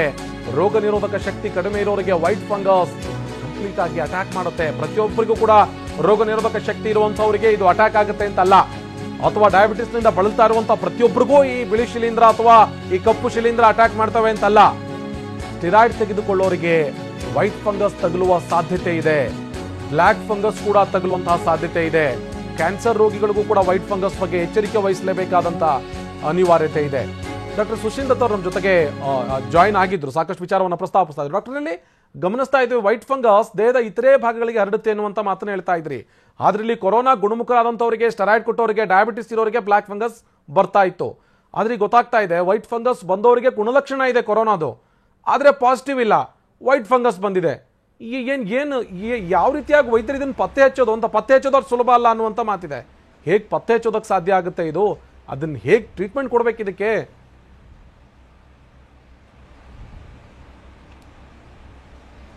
ಕರೆಕ್ಟ್. ಸೊ ತಾವು ಹೇಳ್ತಿರೋ ಹಾಗೆ ಹಲವಾರು ಜನ, ಈಗ 4 ಜನ ತಾವು ಹೇಳ್ದಂಗೆ ವೈಟ್ ಫಂಗಸ್ ಬಂದಿರೋರಿಗೆ ಅವರಿಗೆ RT-PCR ಟೆಸ್ಟ್ ನೆಗೆಟಿವ್ ಬಂದಿದೆ. ಹೌದು. ಈ RT-PCR ಟೆಸ್ಟ್ ನೆಗೆಟಿವ್ ಬಂದಿರೋ ಹಿನ್ನೆಲೆಯಲ್ಲಿ ನಾವು ಬೇರೆ ಟೆಸ್ಟ್ಗಳ ಮೂಲಕ ಅದನ್ನ ಕನ್ಫರ್ಮ್ ಮಾಡಬೇಕಾಗಿರುವಂತ ಒಂದು ಪರಿಸ್ಥಿತಿ ಬಂದಿದೆ. ನಾವು ಬೇರೆ ಟೆಸ್ಟ್ ನಾವು ಬ್ಲಾಕ್ ಫಂಗಸ್ಗೆ ಏನ್ ಮಾಡ್ತೀವಿ ಅಂತಂದ್ರೆ MRI ಸ್ಕ್ಯಾನ್, ಈಗ ಸೈನಸ್ದಾಗ್ಲಿ ಕಣ್ಣಿಂದಾಗ್ಲಿ ಬ್ರೈನ್ ಇಂದು ಸೇರಿ MRI ವಿತ್ ಕಾಂಟ್ರಾಸ್ಟ್ ಅಂತ ಮಾಡ್ತೀವಿ. ಈ ಔಷಧ ಕೊಟ್ಟು ಸ್ಕ್ಯಾನ್ ಮಾಡಿದಾಗ ಈ ಇಮೇಜಿಂಗ್ ಅಲ್ಲಿ ಆ ಬ್ಲಾಕ್ ಫಂಗಸ್ಸಿನ ಸೂಚನೆಗಳಿದೆಯಾ ಅಂತ ಕನ್ಫರ್ಮ್ ಮಾಡ್ಕೋತೀವಿ. ಅದೇ ರೀತಿ ನಾವೇನ್ ಮಾಡ್ಬೇಕಾಗುತ್ತೆ, ಈ ಲಂಗ್ಸ್ಗೆ ಅಫೆಕ್ಟ್ ಆಗಿದೆಯಾ ಅಂತ ಚೆಕ್ ಮಾಡೋದಕ್ಕೆ ಲಂಗ್ ಸ್ಕ್ಯಾನ್ಸ್ ಮಾಡ್ಬೇಕಾಗುತ್ತೆ ಅಥವಾ ಅಬ್ಡಾಮಿನಲ್ ಸ್ಕ್ಯಾನ್ಸ್ ಮಾಡ್ಬೇಕಾಗುತ್ತೆ. ಇನ್ನೊಂದೇನು ಅಂತಂದ್ರೆ ಈ ಬ್ಲಾಕ್ ಫಂಗಸ್ ಒಂದು ಮ್ಯೂಕರ್ ಮೈಕೋಸಿಸ್ ಅಂದ್ರೆ ಮ್ಯೂಕರೇಲ್ಸ್ ಅನ್ನೋ ಒಂದು ಜಾತಿಗೆ ಸೇರಿದಂತ ಫಂಗಸ್. ಅದೇ ರೀತಿ ಬಿಳಿ ಫಂಗಸ್ ಯಾವ ಜಾತಿಗೆ ಸೇರಿದ್ದು, ಈ ಹಲವಾರು ಜಾತಿಗೆ ಸೇರಿದಂತ ಫಂಗಸ್ಗಳು ಇರುತ್ತೆ. ಕೆಲವು ನಾವು ಇನ್ವೇಸಿವ್ ಅಂತೀವಿ, ಕೆಲವು ನಾನ್ ಇನ್ವೇಸಿವ್ ಅಂತೀವಿ. ಈಗ ನಾವು ವೈಟ್ ಫಂಗಸ್ ಇವಾಗ ಸಿಂಪ್ಟಮ್ಸ್ ನೋಡಿದಾಗ ಅದು ಬಹುಶಃ ಇನ್ವೇಸಿವ್ ರೀತಿನಲ್ಲಿ ಅಂದ್ರೆ ಬೇಗ ಅದು ಅತಿ ವೇಗವಾಗಿ ಹರಡುವಂತ ಸೂಚನೆಗಳು ಮುನ್ಸೂಚನೆಗಳು ಇರೋ ಹಿನ್ನೆಲೆಯಲ್ಲಿ ಈ ವೈಟ್ ಫಂಗಸ್ನ ಡಯಾಗ್ನೋಸಿಸ್ ಮಾಡಕ್ಕೆ ನಾವು ಬಹುಶಃ ಒಂದು ಟಿಶ್ಯೂ ಸ್ಯಾಂಪಲ್, ಅದು ಲಂಗಿಂದ ಇರ್ಬೋದು ಅಥವಾ ಅಬ್ಡಾಮಿನಲ್ ಆರ್ಗನ್ಸ್ ಇರ್ಬೋದು ಅಥವಾ ಚರ್ಮದಿಂದ ಇರ್ಬೋದು, ನಾವು ಯಾವ ರೀತಿ ಬ್ಲಾಕ್ ಫಂಗಸ್ನ ಡಯಾಗ್ನೋಸಿಸ್ ಮಾಡಕ್ಕೆ ಈ KOH Mount and fungal culture ಅಂತ ಏನ್ ಮಾಡ್ತೀವಿ ಅದರಲ್ಲಿ ನಮಗೆ ಈ ಫಂಗಲ್ ಎಲಿಮೆಂಟ್ಸ್ ಬೆಳೆದಾಗ ಅದು ಯಾವ ಜಾತಿಗೆ ಸೇರಿದ್ದು ಅಂತ ಕನ್ಫರ್ಮೇಶನ್ ಬರುತ್ತೆ. ಸೊ ಅದಕ್ಕೆ ನಾವು ಬಹುಶಃ ಈ ವೈಟ್ ಫಂಗಸ್ ಬಂದಿರೋ ಹಿನ್ನೆಲೆಯಲ್ಲಿ ನಾವು ಸ್ಕ್ಯಾನ್ಸ್, ಲಂಗ್ ಸ್ಕ್ಯಾನ್ ಇರ್ಬೋದು ಅಥವಾ ಅಬ್ಡಾಮಿನಲ್ ಸ್ಕ್ಯಾನ್ ಇರ್ಬೋದು, ಅದ್ರ ಜೊತೆಗೆ ನಮಗೆ ಎಲ್ಲಿ ಸ್ಯಾಂಪಲ್ ತೆಗೆಯೋ ಅವಕಾಶ ಸಿಗುತ್ತೋ, ನಾವು ಲಂಗಿನಿಂದ ಹಲವಾರು ತರದಲ್ಲಿ ಸ್ಯಾಂಪಲ್ ತೆಗೆಯುವಂತ ಅವಕಾಶ ಇರುತ್ತೆ, ಅಥವಾ ಚರ್ಮದ ಮೇಲಿದ್ರೆ ಚರ್ಮದಿಂದ ಡೈರೆಕ್ಟ್ ಸ್ಯಾಂಪಲ್ ತೆಗೆಯುವಂತ ಅವಕಾಶ ಇರುತ್ತೆ. ಈ ಸ್ಯಾಂಪಲ್ಗಳನ್ನು ತೆಗೆದು ನಾವು ಅದಕ್ಕೆ ಫಂಗಲ್ ಟೆಸ್ಟ್ಗಳಿಗೆ ಅದನ್ನ ಮಾಡೋದಲ್ಲಿ ನಮಗೆ ಬಹುಶಃ ಅದು ಯಾವ ಜಾತಿ, ಯಾವ ಗುಂಪು, ಬಹುಶಃ ಯಾವ ಔಷಧ ಅದಕ್ಕೆ ಕೆಲಸ ಮಾಡುತ್ತೆ ಅಂತ ಕನ್ಫರ್ಮ್ ಮಾಡುವಂತ ಅವಕಾಶ ಆಗ್ಬೋದು. ಓಕೆ ಡಾಕ್ಟರ್, ಮತ್ತೆ ನಿಮ್ಮನ್ನ ಸಂಪರ್ಕಿಸ್ತೀನಿ. ಡಾಕ್ಟರ್ ಭುಜಂಗ್ ಶೆಟ್ಟಿ ಸರ್, ಇಲ್ಲಿ ಒಂದು ವಿಚಾರ ಗಮನಿಸ್ತಾ ಇದ್ವಿ, ನೀವು ಹೇಳ್ತಾ ಇದ್ರಿ ಇಲ್ಲಿ ಚಿಕಿತ್ಸೆಗೆ ಬೇಕಾಗುವಂತ ಔಷಧಿನ ನಾವು ಮೊದಲೇ ತರಿಸಿಟ್ಕೋಬೇಕು, ಇಲ್ಲ ಅಂತ ಹೇಳಿದ್ರೆ ದೊಡ್ಡ ಮಟ್ಟದ ಸಮಸ್ಯೆ ಆಗುತ್ತೆ ಅಂತೇಳಿ ತಮ್ಮ ಗಮನಕ್ಕೆ ತರುವಂತ ಕೆಲಸ ಮಾಡ್ತೀನಿ. ಕರ್ನಾಟಕದಲ್ಲಿ ಸದ್ಯಕ್ಕೆ ಬ್ಲ್ಯಾಕ್ ಫಂಗಸ್ಗೆ ಕೊಡಬೇಕಾಗಿರುವಂತ ಆಂಫೋಟೆರಿಸಿನ್ ಬಿ ಅನ್ನುವಂತ ಇಂಜೆಕ್ಷನ್ ಇದೆಯಲ್ಲ, ಅದು ಎಲ್ಲೂ ಕೂಡ ಸಿಗ್ತಾ ಇಲ್ಲ. ರೋಗಿಗಳಿಗೇನೆ ನೀವು ತಂದು ಕೊಟ್ರೆ ಚಿಕಿತ್ಸೆ ಕೊಡ್ತೀವಿ ಅಂತ ಹೇಳಿ ಆಸ್ಪತ್ರೆ ವೈದ್ಯರು ಹೇಳುವಂತ ಹಂತಕ್ಕೆ ಬಂದು ತಲುಪಿದೀವಿ.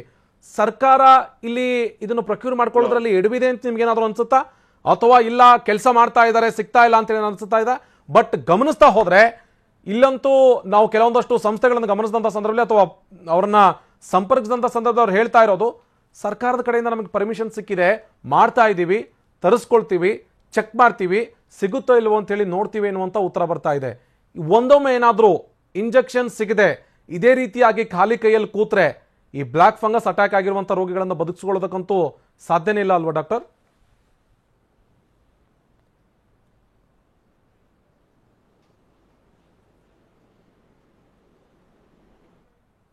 ಮತ್ತೆ ಡಾಕ್ಟರ್ ಭುಜಂಗ್ ಶೆಟ್ಟಿ ಅವರನ್ನು ಸಂಪರ್ಕಿಸ್ತೀವಿ. ಯಾಕೆ ಅಂತ ಹೇಳಿದ್ರೆ ಕಣ್ಮುಚ್ಕೊಂಡು ಕುಳಿತುಕೊಳ್ಳುವಂಥ ಕಾಲ ಅಂತೂ ಅಲ್ವೇ ಅಲ್ಲ ಇದು.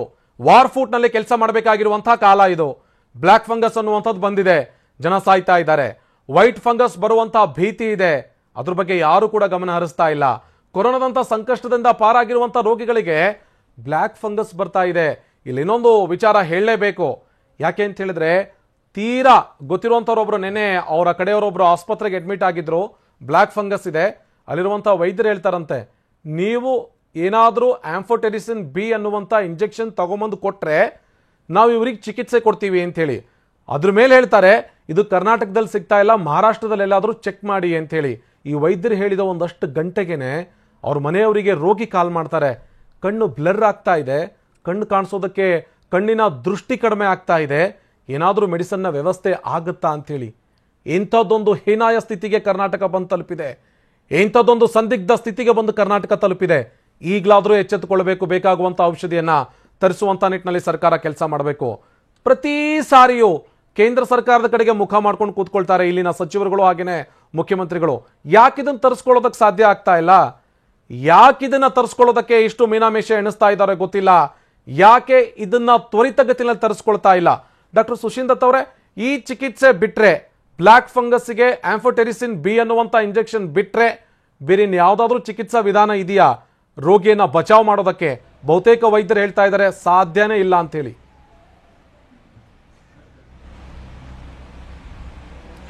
ಸೊ ನಾವೀಗ ಈ ಬ್ಲ್ಯಾಕ್ ಫಂಗಸ್ ಬ್ಯಾಕ್ ಗ್ರೌಂಡ್ ಅಲ್ಲಿ what we need to understand is that first ನಾವು ಬ್ಲ್ಯಾಕ್ ಫಂಗಸ್ ಐಡೆಂಟಿಫೈ ಮಾಡಿದ ತಕ್ಷಣ ಫಸ್ಟ್ ಅವರಿಗೆ ಆಪರೇಷನ್ ಮೂಲಕ ಅಂದ್ರೆ ಶಸ್ತ್ರಚಿಕಿತ್ಸೆ ಮೂಲಕ ಒಂದು ಸೈನಸ್ ಡಿಬ್ರೈಡ್ಮೆಂಟ್ ಆಗಿರ್ಬೋದು, ಸೈನಸ್ ಇಂದ ಆ ಕಾಯಿಲೆನ ತೆಗೆಯುವಂತ ಒಂದು ವಿಧಾನವಾಗಿರ್ಬೋದು, ಪ್ಲಸ್ ಕಣ್ಣಿಗೆ ಹರಡಿದ್ರೆ ಕಣ್ಣಿನಿಂದ ಆ ತೊಂದರೆಯನ್ನು ತೆಗೆಯುವಂತ ವಿಧಾನವಾಗಿರ್ಬೋದು.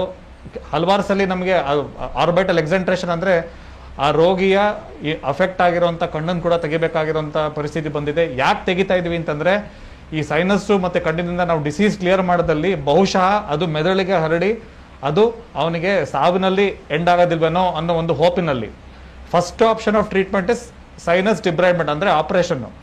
ಇದು ಮಾಡಿದ ನಂತರ ಈ ಫಂಗಸ್ಸು ರಕ್ತದಲ್ಲಿ ಹರಡುವಂತ ಅದಕ್ಕೊಂದು ಕೆಪಾಸಿಟಿ ಇರುತ್ತೆ, ಅಂದ್ರೆ ಆಂಜಿಯೋ ಇನ್ವೇಸಿವ್ ಅಂತ ಹೇಳ್ತೀವಿ. ಅದನ್ನ ನಾವು ಕವರ್ ಮಾಡೋದಕ್ಕೆ ನಾವು ಮಾತಾಡಿರೋ ಹಾಗೆ first treatment injection amphotericin B. ಈಗ ನಮ್ಮ ಗೌರ್ಮೆಂಟ್ ಈಗಾಗಲೇ ಅಡ್ಮಿಟ್ ಆಗಿರುವಂತಹ ಬ್ಲ್ಯಾಕ್ ಫಂಗಸ್ ಪೇಷಂಟ್ ಅವರ ಹೆಸರುಗಳನ್ನ ಪೋರ್ಟಲ್ ಮೂಲಕ ಅವ್ರನ್ನ ತಗೋತಾ ಇದ್ದಾರೆ. ಈಗ ಬಹುಶಃ ನಾವು ಗೌರ್ಮೆಂಟ್ ಅಲ್ಲಿ ಮನವಿ ಮಾಡೋದೇನು ಅಂತ ದಯವಿಟ್ಟು ಈ ಆಂಫೋಟೆರಿಸಿನ್ ಬಿ ಅನ್ನು ನಮಗೆ ಅವೈಲೇಬಲ್ ಮಾಡ್ಕೊಡಿ. ನಾವು ಆಪರೇಷನ್ ಮಾಡೋದಕ್ಕೆ ರೆಡಿ ಇದ್ದೀವಿ, ರೋಗಿಗಳು ಸಹಾಯ ಮಾಡೋಕೆ ರೆಡಿ ಇದ್ದೀವಿ. ಈ ಇಂಜೆಕ್ಷನ್ ನಮ್ಗೆ ಅವೈಲೇಬಲ್ ಆದಲ್ಲಿ ನಮ್ಗೆ ಆಪ್ಷನ್ ಇದೆ. ಆಂಫೋಟೆರಿಸಿನ್ ಬಿ ಇಲ್ಲದೆ ಇದ್ದಾಗ ನಮಗೆ ಸೆಕೆಂಡ್ ಆಪ್ಷನ್ ಅಂದ್ರೆ ಸೆಕೆಂಡ್ ಲೈನ್ ಡ್ರಗ್ಸ್ ಅಂತ ಕರಿತೀವಿ. 2 ಸೆಕೆಂಡ್ ಲೈನ್ ಡ್ರಗ್ಸ್ ಅವೈಲೇಬಲ್ ಇದೆ. ಒಂದು ಅದರ ಹೆಸರು ಪೋಸಾಕೋನೋಜೋಲ್ ಅಂತ, ಎರಡನೇದು ಇಸಾವು ಕೋನೋಜೋಲ್ ಅಂತ. ಈ 2 ಮಾಲಿಕ್ಯೂಲ್ಗಳು ಆಂಫೋಟೆರಿಸಿನ್ ಬಿ ಅಲ್ಲದೆ ಈ ಬ್ಲ್ಯಾಕ್ ಫಂಗಸ್ ನಲ್ಲಿ ಅನುಕೂಲ ಆಗ್ಬೋದು ಅಂತ ನಮಗೆ ಸೈನ್ಸ್ ಪ್ರಕಾರ ಇನ್ಫಾರ್ಮೇಶನ್ ಇದೆ. ನಾವೀಗ ಕೆಲವು ಪೇಷಂಟ್ಗಳಲ್ಲಿ ಪೋಸಾಕೋನೋಜೋಲ್ ಅವೈಲೇಬಲ್ ಆದಾಗ ಅವ್ರು ಇಂಜೆಕ್ಷನ್ ಅಥವಾ ಮಾತ್ರೆ ಮೂಲಕ ಕೊಡ್ತಾ ಇದೀವಿ. ಇನ್ ಕೆಲವು ಪೇಷಂಟ್ಗಳಲ್ಲಿ ಇಸಾವು ಕೋನೋಜೋಲ್ ಅನ್ನೋ ಸೆಕೆಂಡ್ ಲೈನ್ ಡ್ರಗ್ ಅನ್ನ ಅದೇ ರೀತಿ ಮಾತ್ರೆ ಅಥವಾ ಇಂಜೆಕ್ಷನ್ ಮೂಲಕ ಕೊಡ್ತಾ ಇದೀವಿ. ಸೊ ನಮಗೆ ಪ್ಲಾನ್ ಎ ಆಪ್ಷನ್ ಇಲ್ಲದೆ ಇದ್ದಾಗ ಆಪರೇಷನ್ ಮಾಡಿದ ನಂತರ ಪ್ಲಾನ್ ಬಿ ಅಂದ್ರೆ ಈ 2 ಇಸಾವು ಕೋನೋಜೋಲ್ ಪೋಸಾಕೋನೋಜೋಲ್ ಬಳಸಿದಾಗ ರೋಗಿಯು ಆ ತೊಂದರೆಯಿಂದ ಹೊರಗೆ ಬರೋ ಸಾಧ್ಯತೆ ಜಾಸ್ತಿ ಆಗುತ್ತೆ. ಇದು ನಮ್ಮ ಪ್ರಯತ್ನ. ಬಟ್ ಡಾಕ್ಟರ್ ಹೇಳ್ತಾ ಇದ್ದಾರೆ, ಇಲ್ಲಿ ನೀವು ಹೇಳ್ತಾ ಇದ್ರಿ ಆಪ್ಷನ್ಗಳನ್ನ ಹೇಳ್ತಾ ಇದ್ರಿ, ಇಲ್ಲಿ ವೈದ್ಯರು ಕೊಡುವಂತ ಹೋಪ್ಸೆ ಉಳ್ಕೊಂಡಿರೋದು ಸರ್ಕಾರ ನಮ್ಮನ್ನು ಬದುಕಿಸುತ್ತೆ ಅಥವಾ ಸರ್ಕಾರ ನಮಗೆ ಬೇಕಾಗಿರುವಂತ ಮೆಡಿಸಿನ್ ಕೊಡುತ್ತೆ ಅಂತೇಳಿ ಕಾಯ್ಕೊಂಡು ಕೂರುವಂತ ಕಾಲದಲ್ಲಂತೂ ನಾವಿಲ್ಲ. ಯಾಕೆ ಅಂತ ಹೇಳಿದ್ರೆ ಸರ್ಕಾರದ ವಿಫಲತೆ ನಾವು ಗಮನಿಸಿದೀವಿ. ಆಕ್ಸಿಜನ್ನು, ಬೆಡ್ಡು, ರೆಮಿಡಿಸಿವರು ಎಲ್ಲದರಲ್ಲೂ ಕೂಡ ಗಮನಿಸಿದ್ದೀವಿ. ವೈದ್ಯರು ಹೇಳೋದು ಅಥವಾ ವೈದ್ಯರು ಕೊಡುವಂಥ ಚಿಕಿತ್ಸೆಯ ಆಧಾರದ ಮೇಲೆನೆ ಪೇಷಂಟ್ಗಳು ಬದುಕಬೇಕಾಗಿರುವಂಥ ಅನಿವಾರ್ಯತೆ ಇದೆ. ಇಲ್ಲಿ ನೀವು ಹೇಳ್ತಾ ಇದ್ರಿ 2 ಚಿಕಿತ್ಸೆಯನ್ನು ಕೊಡ್ಬೋದು ಅಥವಾ 2 ಮೆಡಿಸಿನ್ಗಳು ಅವೈಲೇಬಲ್ ಇದೆ ಅದನ್ನು ಕೊಡ್ಬೋದು ಅಂತೇಳಿ. ಕೆಲವೊಂದಷ್ಟು ವೈದ್ಯರು ಹೇಳ್ತಾ ಇದ್ರು ಇನ್ನೊಂದು ಔಷಧಿ ಇದೆ ಅದನ್ನು ಕೊಟ್ರೆ ಬ್ರೈನ್ ಅಥವಾ ಕಿಡ್ನಿಗೆ ಡ್ಯಾಮೇಜ್ ಆಗುವಂತ ಸಾಧ್ಯತೆ ಇದೆ ಅಂತೇಳಿ. ಅದು ನೀವು ಹೇಳಿದಂತ ಮೆಡಿಸಿನ್ ನಲ್ಲಿ ಒಂದ ಅಥವಾ ಅದು ಸಪರೇಟ್ ಆಗಿರುವಂತ ಮೆಡಿಸಿನ್ ಡಾಕ್ಟರ್? ಅದು ತುಂಬಾ ಮುಖ್ಯವಾಗಿರುವಂತ ಪ್ರಶ್ನೆ ತಾವು ಕೇಳಿದಿರಿ. ಈ ಆಂಫೋಟೆರಿಸಿನ್ ಬಿ ಇಂಜೆಕ್ಷನ್ ಅಲ್ಲಿ 3 ಟೈಪ್ ಇಂಜೆಕ್ಷನ್ ಇರುತ್ತೆ. ಒಂದು ಬೇಸಿಕ್ ಆಂಫೋಟೆರಿಸಿನ್ ಬಿ ಅಥವಾ ಕನ್ವೆನ್ಷನಲ್ ಆಂಫೋಟೆರಿಸಿನ್ ಬಿ ಅಂತ ಅಂತೀವಿ, ಅದರ ಕಾಸ್ಟ್ ಕಡಿಮೆ. ಇನ್ನೊಂದು ಮಧ್ಯದ ಕ್ವಾಲಿಟಿ ಅಂತ ಕರಿಬಹುದು, ಲಿಪಿಡ್ ಸಾಲ್ಯುಬಲ್ ಆಂಫೋಟೆರಿಸಿನ್ ಬಿ ಅಂತ. ಮೂರನೇದು ನಮಗೆ ಬೆಸ್ಟ್ ಪ್ರಿಫರ್ಡ್ ಆಪ್ಷನ್ ಅಂದ್ರೆ liposomal amphotericin B. Liposomal amphotericin B ಅನ್ನೋದನ್ನ ನಾವು ಏನಕ್ಕೆ ಪ್ರಿಫರ್ ಮಾಡ್ತೀವಿ ಅಂತಂದ್ರೆ ಅದರಲ್ಲಿ ತಾವು ಹೇಳದಂಗೆ ಸೈಡ್ ಎಫೆಕ್ಟ್ಸ್ ಕಿಡ್ನಿಗಾಗಿರ್ಬೋದು ಮೈನ್ಲಿ ಅಥವಾ ಲಿವರ್ಗಾಗಿರ್ಬೋದು, ಕಿಡ್ನಿಗೆ ಸೈಡ್ ಎಫೆಕ್ಟ್ಸ್ ತೀರಾ ಕಡಿಮೆ. ನಾವು ಇವಾಗ ಇನಿಷಿಯಲಿ ಕೆಲವು ಪೇಷಂಟ್ಸ್ಗಳಿಗೆ amphotericin B liposomal type use ಮಾಡಿರೋ ಪೇಷಂಟ್ಸು ಹಲವಾರು ಜನ ಆಪರೇಷನ್ ಮಾಡಿಸ್ಕೊಂಡು ಡಿಸ್ಚಾರ್ಜ್ ಆಗಿ ಮನೆಗೆ ಗುಣಮುಖರಾಗಿ ಮನೆಗೆ ಹೋಗಿದ್ದಾರೆ. ಇವಾಗ ನಮಗೆ ಈ ಕಪ್ಪು ಶಿಲೆಯಿಂದ ಸ್ಟಾರ್ಟ್ ಆಗಿ 1 ತಿಂಗಳಾಗಿದೆ. ಇನಿಷಿಯಲ್ ಬ್ಯಾಚ್ ಆಫ್ ಪೇಷಂಟ್ಸು ಒಂದು 15-20 ಜನ ಯಾರಿಗೆ ಟೈಮ್ಲಿ ಆಪರೇಷನ್ ಆಗಿ timely amphotericin B liposomal type ಸಿಕ್ತೋ ಅವರು ಆಪರೇಷನ್ ಮಾಡಿಸಿ ಇವಾಗ ಆಗಲೇ ಮನೆಗೆ ಹೋಗಿದ್ದಾರೆ. ನಾವು ಏನಕ್ಕೆ ಈ ಬೇಸಿಕ್ ಕ್ವಾಲಿಟಿ ಅಂದ್ರೆ ನಾನ್ ಲೈಪೋಸೋಮಲ್ ಅಥವಾ ಕನ್ವೆನ್ಷನಲ್ ಅಂತ ಏನ್ ಕರಿತೀವಿ ಈ ಇಂಜೆಕ್ಷನ್ ನ ಯೂಸ್ ಮಾಡಕ್ಕೆ ಯಾಕೆ ಹಿಂಜರಿತಾ ಇದೀವಿ ಅಂತಂದ್ರೆ ಇದರಲ್ಲಿ ಸೈಡ್ ಎಫೆಕ್ಟ್ಸ್ ಜಾಸ್ತಿ. ಇದರಿಂದ ಪೇಷಂಟ್ಗೆ ಪೊಟ್ಯಾಷಿಯಂ ಕಡಿಮೆ ಆಗೋ ಚಾನ್ಸ್ ಇರುತ್ತೆ, ಕಿಡ್ನಿ ತೊಂದರೆ ಆಗೋ ಚಾನ್ಸ್ ಇರುತ್ತೆ, ಅಥವಾ ಅವರಿಗೆ ಸಿವಿಯರ್ ಚಿಲ್ಸ್ ಸಿವಿಯರ್ ರಿಯಾಕ್ಷನ್ಸ್ ಜ್ವರ ಬರ್ಬೋದು. ಪ್ಲಸ್ ಇದನ್ನ ನಾವು ಮಾನಿಟರ್ ಮಾಡೋದಕ್ಕೆ ವಾರ್ಡ್ನಲ್ಲಿ ಬಹುಶಃ ನಮ್ಮ ಓವರ್ ಬರ್ಡನ್ ಆಗಿರುವಂಥ ನಮ್ಮ ನರ್ಸಿಂಗ್ ಸ್ಟಾಫ್ನವ್ರಿಗೆ ಸಾಧ್ಯ ಆಗದೆ ಇರ್ಬೋದು. ಕೆಲವೊಮ್ಮೆ ನಾವು ಅವ್ರ ಕಿಡ್ನಿ ಮಾನಿಟರಿಂಗ್ ಮಾಡದೇ ಇದ್ದ ಸಮಯದಲ್ಲಿ ಅವ್ರ ಕಿಡ್ನಿ ಫೇಲ್ಯೂರ್ ಆಗೋ ಚಾನ್ಸ್ ಇರುತ್ತೆ. ಆಗ ಮತ್ತೆ ಅವರು ಐಸಿಯುಗೆ ಬರುವಂತ ಪರಿಸ್ಥಿತಿ ಬರ್ಬೋದು. ಈಗ ನಮ್ಗಾಗಲೇ ಗೊತ್ತಿದೆ ಐಸಿಯುಗೆ ಅವ್ರನ್ನ ನಾವು ತಗೊಳ್ಳೋ ಪರಿಸ್ಥಿತಿನಲ್ಲಿ ಇಲ್ಲ. ಈಗಾಗಲೇ ನಮ್ಮ ಐಸಿಯು ಬೆಡ್ಗಳು ಸಾಕಷ್ಟು ಕೋವಿಡ್ ಪೇಷಂಟ್ಸ್ಗಳಾಗಲೇ ನಾವು ಆಗಲೇ ಮೀಸಲಾಗಿಟ್ಟಿದ್ದೀವಿ. ಸೊ ಈ ಸೈಡ್ ಎಫೆಕ್ಟ್ಸ್ ಅನ್ನ ಅವಾಯ್ಡ್ ಮಾಡೋ ನಿಟ್ಟಿನಲ್ಲಿ ನಾವು ಆದಷ್ಟು ಮತ್ತೆ ಡಾಕ್ಟರ್ನ ಸಂಪರ್ಕಿಸ್ತೇನೆ. ಡಾಕ್ಟರ್ ಭುಜಂಗ್ ಶೆಟ್ಟಿ ಅವರು ನಮ್ಮ ಜೊತೆಗೆ ಜಾಯ್ನ್ ಆಗಿದ್ದಾರೆ. ಡಾಕ್ಟರ್ ಭುಜಂಗ್ ಶೆಟ್ಟಿ ಅವರೇ, ಒಂದು ವಿಚಾರ ಕೇಳ್ತಾ ಇದ್ದೆ ಆಗ್ಲೇ ನಿಮಗೆ, ನೀವು ಮಾಹಿತಿ ಕೊಟ್ಟಾಗಿದೆ ಇಂತಿಂತ ಕೇಸಸ್ಗಳು ಕಾಣಿಸಿಕೊಳ್ತಾ ಇದಾವೆ ಅಂತೇಳಿ ವರದಿ ಕೊಟ್ಟಾಗಿದೆ. ಆದ್ರೆ ಕರ್ನಾಟಕದಲ್ಲಿ ಕೊಡೋದಕ್ಕೆ ಈಗಾಗಲೇ ವೈದ್ಯರು ಹೇಳ್ತಾ ಇದ್ರು ದಯವಿಟ್ಟು ನಮಗೆ ಔಷಧಿ ಕೊಟ್ರೆ ಆಪರೇಟ್ ಮಾಡೋದಕ್ಕೆ ನಾವು ರೆಡಿ ಇದೀವಿ, ಚಿಕಿತ್ಸೆ ಕೊಡೋದಕ್ಕೆ ನಾವು ರೆಡಿ ಇದೀವಿ ಅಂತೇಳಿ. ಯಾಕಿಂತದೊಂದು ಔಷಧಿ ಖರೀದಿ ಮಾಡೋದಕ್ಕೆ ತ್ವರಿತವಾಗಿ ಖರೀದಿ ಮಾಡೋದಕ್ಕೆ ನಮ್ಮ ಸರ್ಕಾರ ಮುಂದಾಗ್ತಾ ಇಲ್ಲ? ಎಲ್ಲೆಲ್ಲಿ ಅವೈಲೇಬಲ್ ಇದೆಯೋ ಅದನ್ನ ತರಿಸ್ಕೊಳ್ಳೋದಕ್ಕೆ ಯಾಕೆ ಮುಂದಾಗ್ತಾ ಇಲ್ಲ? ಇದು ಏನಂದ್ರೆ ಆನಂದ್, ಇದು ನಾನು ಮೊದಲೇ ಹೇಳಿದ್ನಲ್ಲ, ನಮ್ಮ ದೇಶದಲ್ಲಿ ಇದು it is a very rare disease. ನಾವು ಹಬ್ಬ ಅಂದ್ರೆ ನಮ್ ನಾರಾಯಣ ನೇತ್ರದಲ್ಲಿ ವರ್ಷಕ್ಕೆ ಒಂದು 4-5 ಕೇಸ್ ನೋಡಿದ್ರೆ ದೊಡ್ಡದು. ಬಟ್ ಇವಾಗ ಸಡನ್ ಆಗಿ ಬರೀ ನಮ್ಮ ರಾಜ್ಯದಲ್ಲಿ ಒಂದೆಲ್ಲ ಥ್ರೂಔಟ್ ದ ಕಂಟ್ರಿ ಈ 5,000-5,500 ಕೇಸ್ ಬಂದಿದೆ ಅಂತ ಇವಾಗ ರಿಪೋರ್ಟ್ ಮಾಡ್ತಾ ಇದ್ದಾರೆ. ಈ ತರ ಕೇಸ್ ಬಂದವಾಗ ಆಲ್ದೋ ಇದು ಒಂದು 3-4 ಕಂಪನಿಯವರು ನಮ್ಮ ದೇಶದಲ್ಲೇ ಇದು ಮ್ಯಾನುಫ್ಯಾಕ್ಚರ್ ಮಾಡೋದ್ರಿಂದ ಆ ಲೆವೆಲ್ಗೆ ಅವ್ರು ಮಾಡ್ತಾ ಇರ್ಲಿಲ್ಲ. ಇನ್ನು ಮೇಲೆ ಇವಾಗ ಎಚ್ಚೆತ್ಕೊಂಡಿದ್ದಾರೆ, ಇವಾಗ ಅದು ಮಾಡ್ಬೇಕು. And it is central government controlled drug. ಇದು ಆಕ್ಚುಲಿ ಅವರು ಸೆಂಟ್ರಲ್ ಗವರ್ಮೆಂಟ್ ಪ್ರೊಕ್ಯೂರ್ ಮಾಡಬೇಕು, ಅದು ಎಲ್ಲ ಸ್ಟೇಟ್ ಗವರ್ಮೆಂಟ್ಗೆ ಅವರೇ ಡಿಸ್ಟ್ರಿಬ್ಯೂಟ್ ಮಾಡ್ಬೇಕು ಇವಾಗ.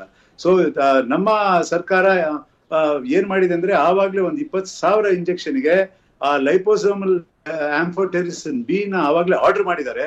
ಅವರು ಇವಾಗ್ಲೇ ಸ್ವಲ್ಪ ಅವರು ಡೆಲಿವರಿ ಮಾಡಿದ್ದಾರೆ. ಯಾಕಂದ್ರೆ ಅವ್ರ ಹತ್ರನೂ ಅಷ್ಟಿಲ್ಲ, ಕಂಪ್ನಿಗೆ ಜಾಸ್ತಿ ರ್ಯಾಂಪ್ ಅಪ್ ಮಾಡ್ಲಿಕ್ಕೆ ಹೇಳಿದ್ದಾರೆ. ಅದು ಸ್ವಲ್ಪ ಸಮಯ ತಗೋತದೆ. ಅದು ರ್ಯಾಂಪ್ ಅಪ್ ಮಾಡಿದ್ಮೇಲೆ will get more doses and will be more comfortable. But ಇಲ್ಲಿ ಈ ಒಂದಷ್ಟು ಆಕ್ಷನ್ಗಳಾಗ್ತಾ ಇರೋದನ್ನ ಗಮನಿಸ್ತಾ ಹೋದ್ರೆ ಅಥವಾ ನಾವು ಈ ಮೆಡಿಸಿನ್ ಪ್ರೊಕ್ಯೂರ್ ಮಾಡುವಂತ ಡಿಪಾರ್ಟ್ಮೆಂಟ್ ಅನ್ನ ಗಮನಿಸಿದಂತ ಸಂದರ್ಭದಲ್ಲಿ ಡಾಕ್ಟರ್ ಭುಜಂಗ್ ಶೆಟ್ಟಿ ಅವರು ಹೇಳ್ತಾ ಇರುವಂತ ಅಧಿಕಾರಿಗಳು ಹೇಳ್ತಾ ಇರುವಂತ ಮಾತು 1000 ವಯಲ್ಗೆ ಅಂತ ಹೇಳಿ ಆರ್ಡರ್ ಕೊಡ್ತೀವಿ ಅಥವಾ 1000 ವಯಲ್ ಕೇಳಿದಂತ ಸಂದರ್ಭದಲ್ಲಿ 450. ಎಂಟೈರ್ ಕರ್ನಾಟಕಕ್ಕೆ ಈ ಬ್ಲಾಕ್ ಫಂಗಸ್ ಶುರುವಾದಾಗ್ಲಿಂದ ಬಂದಿರೋದು ಎಷ್ಟು ವಯಲ್ ಅಂತ ಹೇಳಿ ಗಮನಿಸ್ತಾ ಹೋದ್ರೆ ಮೈಲಾನ್ ಕಂಪನಿಯಿಂದ ಸಿಕ್ಕಿರೋದು 450 ವಯಲು, ಭಾರತ್ ಬಯೋಟೆಕ್ ಇಂದ ಸಿಕ್ಕಿರೋದು ಕೇವಲ 74. ಅಷ್ಟು ಸೇರಿಸಿದ್ರೆ 524 ವಯಲ್ಸ್ ನಷ್ಟು ಇಂಜೆಕ್ಷನ್ ಈಗಾಗಲೇ ಸಿಕ್ಕಿದೆ. ಆದ್ರೆ ಸೋಂಕಿತರ ಸಂಖ್ಯೆ ಎಷ್ಟಿದೆ? 100ರ ಗಡಿ ದಾಟ್ತಾ ಇದೆ. ಪ್ರತಿನಿತ್ಯ 5-6 ವಯಲ್ ಇಂಜೆಕ್ಷನ್ ಕೊಡಬೇಕು ಅಂತೇಳಿ ಹೇಳ್ತಾ ಇದ್ದಾರೆ. ಇಂಥ ಸಂದರ್ಭದಲ್ಲಿ ಬರುವಂತಹ ಇಂಜೆಕ್ಷನ್ಗೂ ಕೊಡಬೇಕಾಗಿರುವಂತಹ ಕ್ವಾಂಟಿಟಿಗೂ ಮ್ಯಾಚ್ ಆಗದೇನೆ ಕಣ್ಣೆದುರುಗಡೆನೆ ರೋಗಿಗಳು ಸಾಯುವಂತ ಪರಿಸ್ಥಿತಿ ನಿರ್ಮಾಣ ಆಗ್ತಾ ಇದೆಯಲ್ಲ, ಅಂತ ಸ್ಥಿತಿಗೆ ಯಾಕೆ ನಾವು ತಲುಪಿದ್ವಿ ಅಂತ?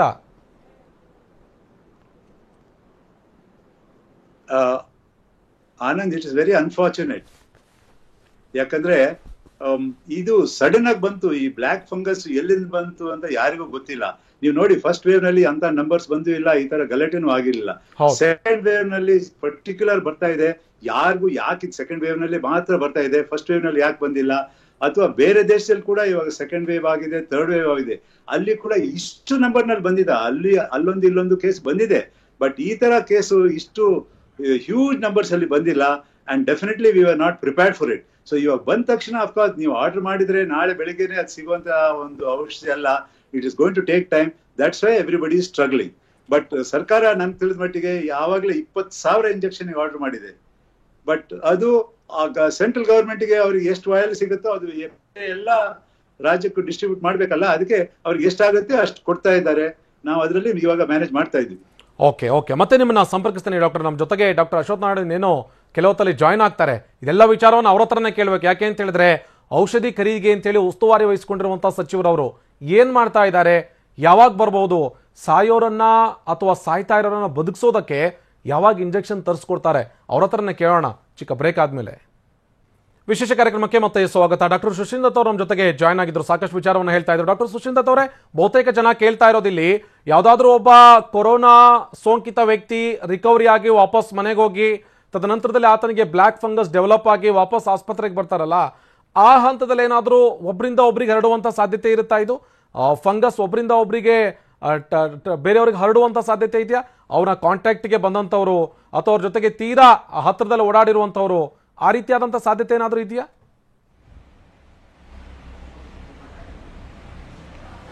ಸೊ ನಾವೀಗಾಗಲೇ ಮಾತಾಡ್ಕೊಂಡ ಹಾಗೆ ಈ ಫಂಗಸ್ಸು ಆ ವ್ಯಕ್ತಿಗೆ, ಆ ಪೇಷಂಟ್ಗೆ ಶುಗರ್ ಜಾಸ್ತಿ ಇದ್ದಲ್ಲಿ ಅಥವಾ ಬೇರೆ ಯಾವುದೇ ರೀತಿಯಂತ ಇಮ್ಯುನಿಟಿ ಡಿಫಿಷಿಯನ್ಸಿ